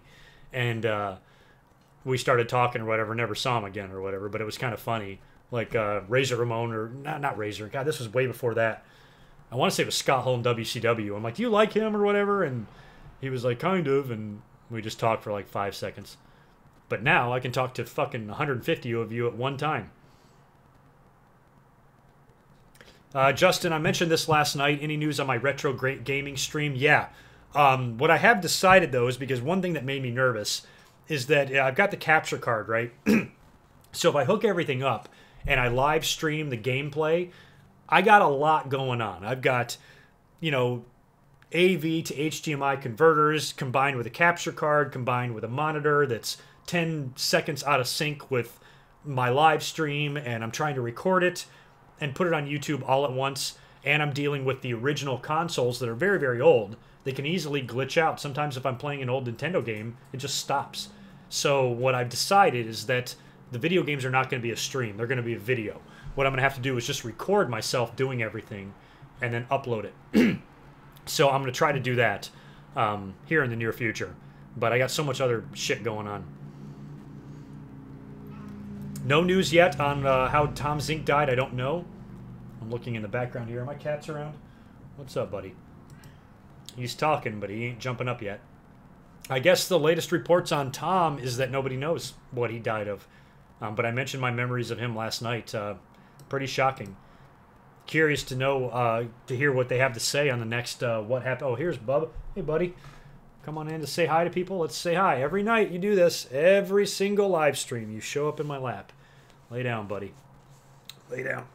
Come on, get in position there. We're talking to 150 people here, and you're trying to jump up in my lap, you little asshole. All right. But, yeah, I don't know what Tom Zink died of. It's pretty sad, though.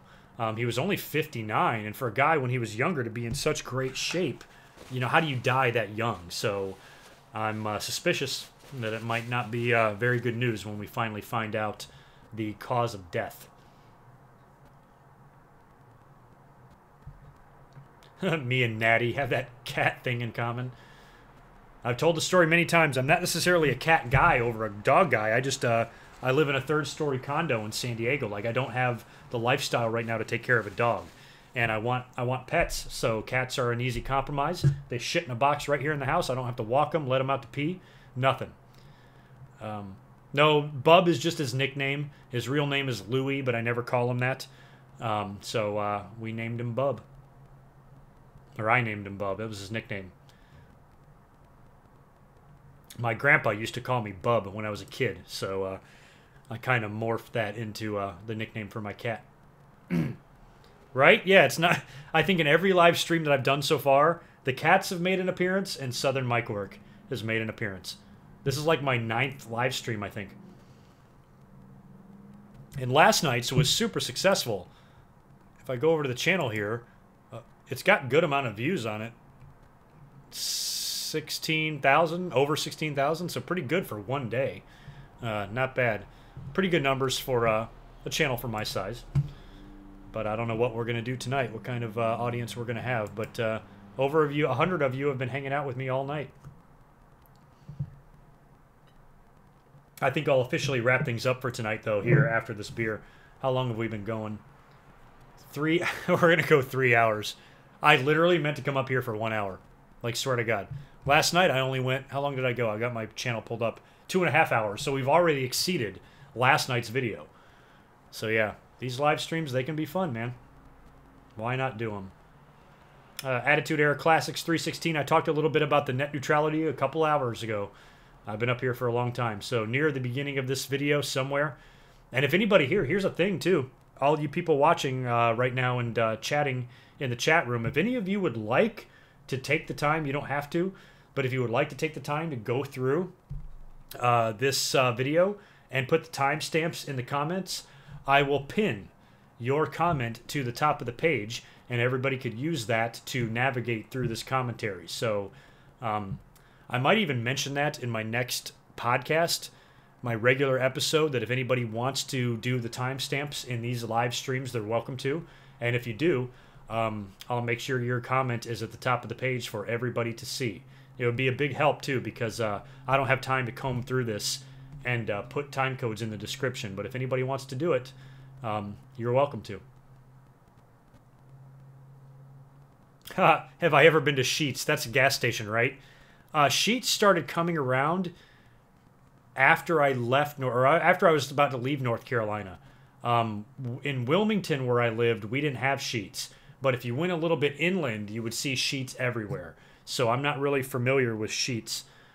When I was a kid, we had Trade Mart, which was down the road from my house when I was in school, in high school and shit. Trade Mart. I remember when I started driving. Are you ready for this? When I started driving, gas was 89 cents a gallon. Imagine that. Imagine if you could fill your car up now for 89 cents a gallon. Out here in California, it's like $3.89. I mean, I literally pay nearly 5 times more for gas than what I did when I started driving cars at age 16.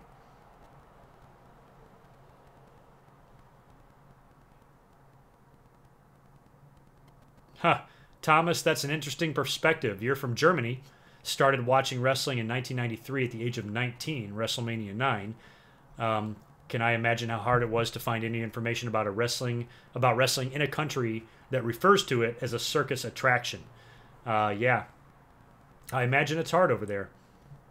Why do you guys like David Hasselhoff so much? I want to know that.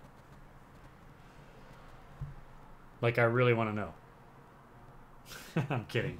You guys also really love Bret Hart, which makes you friends of mine. Bret was huge in Germany.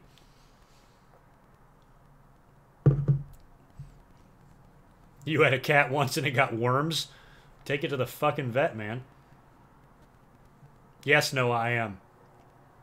Tito knocking over the tapes. Yeah, I remember. I forgot what episode that was in, but it was funny as shit.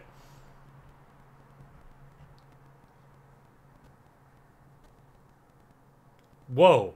Beetle 911, you're in Texas, gas is $1.97? Really? God damn. I would kill for that. $1.97. Oh my god, I couldn't imagine. Knight Rider, yeah. David Hasselhoff shout outs here. Pretty cool. Alright, buddy. What are you doing, man? I know, he's... Oh, good. See ya. Goodbye. He left. He got mad.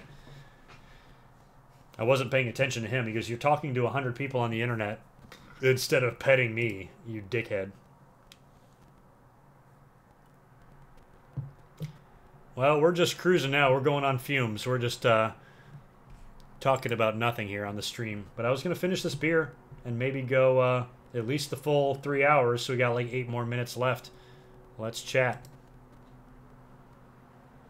That's what I'm going to try to do. I wonder if I can do it. I'm going to try to stop it at exactly 3 hours. Might be fun.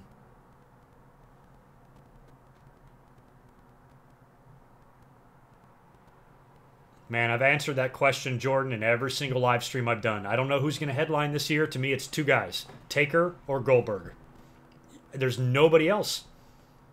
I mean, there's literally nobody else. Plus, they just did the Goldberg 24 special on the WWE Network, which I talked about last night, that I loved. I thought that was a really good episode. I enjoyed it. Sorry, I'm sitting here Indian style, like meditating style, with my legs crossed in the computer chair. But yeah, Goldberg seems like the likely option here. Maybe Taker is a close second, but Taker is going to be on the 25th anniversary Raw. When is that? Let's find that out right now, because I want to know. I want to say it's the 25th of January.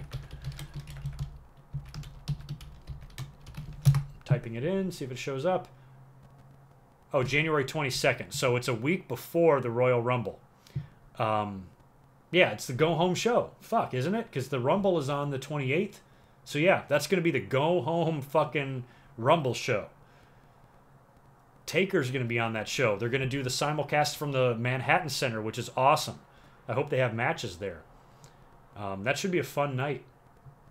But I don't know what they're going to do. Trying to go back to the stream here. Where am I? But with Taker showing up on that show, what's he doing? You know, is it just an appearance? You know, like Sergeant Slaughter would come back and just show up and, you know, thrill the fans or something? Is it going to be an appearance like that, or is he going to be there to actually do something? You know, his brother, quote unquote, is challenging for the heavyweight title or for the Universal title at Royal Rumble just a few days later. Is Undertaker going to have anything to do with that? Is he going to make an appearance in a Brock Lesnar, Strowman, Kane segment? What's going to happen? So Taker, with him showing up at the 25th anniversary Raw, unless it's to announce him going into the Hall of Fame, if they don't announce it on that show, then I think Goldberg is the guy to headline, which is fine. Got no issue with Goldberg.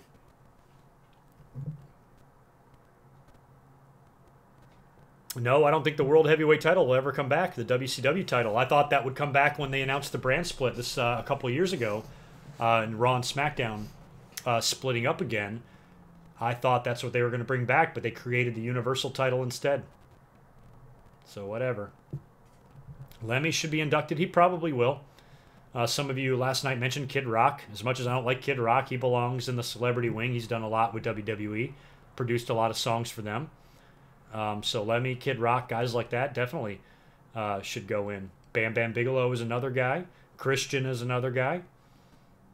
British Bulldog, long overdue.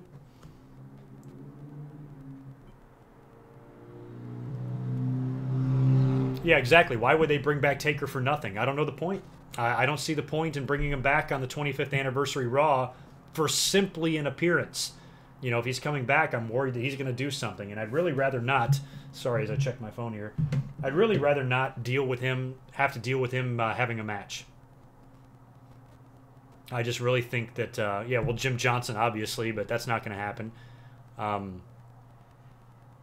You know, Taker having a match again, I don't want to see that.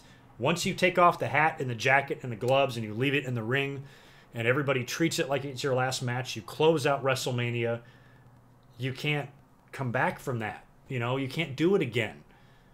Then what the fuck was that? That shouldn't have been the main event then. If that wasn't Undertaker's last match, then a title match should have ended WrestleMania.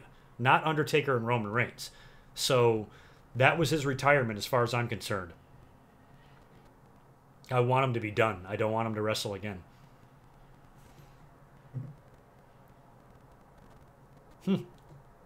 Induct The Rock before he runs for president? Yeah, I agree. The Rock needs to go in too. I don't think The Rock is going to be this year, though. You know, I'm hoping that Rock can make an appearance at Mania. Because he wasn't here last year, but he was here. Or he wasn't here this past Mania. But it was the year before where he beat Eric Rowan, am I right? I forgot what order this all took place on. But Rock coming back this year would be nice for him to have one more match. He's not getting any younger. Rock's looking old. His goatee is completely gray now. Just saw him do a video with Superwoman, Lily Singh, who's just a fabulous, adorable little YouTuber. And she's in love with The Rock. And I think he likes her too. And they did a collab together on her channel. I'm looking at it now. She's fun. I like her. I'd marry her.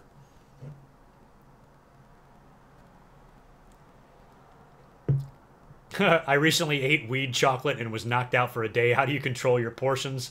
I just built up a tolerance, man. I don't do too many edibles. Every now and then I'll do one. I actually have I can't reach it. I have a Jolly Rancher right over here that they just threw me at the dispensary. They're like, here, take this. They give you so much shit. They give you so much crap here in California. If you go to a dispensary, if you get a delivery, no matter what you get, they got presents for you. Here's an extra gram. Here's an extra joint. Here's an extra chocolate bar or fucking edible or whatever the fuck. They're awesome. I haven't eaten that Jolly Rancher yet, but I'm not really a big fan of the edibles. I don't eat them very often. Only every now and then. If it's a special occasion, you know, but if I eat a whole brownie or something, yeah, it'll fuck me up. I ate a whole bag of caramel corn like 2 years ago. And I was in the middle of like editing a commentary, and I had this like cannabis caramel corn, and you're supposed to eat like 2 or 3 pieces of this thing, and I'm just kind of in the zone, and I find myself eating the whole bag to where I actually had to stand up and like kind of pace around the room. I'm like, holy shit, I'm gonna give myself a fucking heart attack. But then once I realized what I did, I was kind of laughing, and I went right back to doing my business. The best is that YouTube video. Have you guys seen it? It's like, see how long I've been going here. Yeah, I'm about to sign off here. The YouTube video where like I think it's a police officer eats some pot brownies with his wife, and then they think they're dying, and they call 911. Look it up. You'll fucking laugh your ass off. And he's like, I think we're dying. I think we're already dead. And he says some crazy shit. You know, and like weed does not really have that effect on you unless you have like the lowest tolerance ever. But it's one of the funniest videos in the world. And I couldn't imagine me ever acting like that. There's no way weed would do that to me. But he literally thought that they were dying, and he was like calling 911. I think we're dying. It's just fucking great. So check it out. Well, according to my live stream, I don't know how it's going to turn out once the whole thing is done and published, but I am 2 seconds away from being 3 hours into this commentary, so I think it's time to sign off. It's been a lot of fun. Thank you guys for hanging out. The chat was a lot more fun tonight. Had a good time.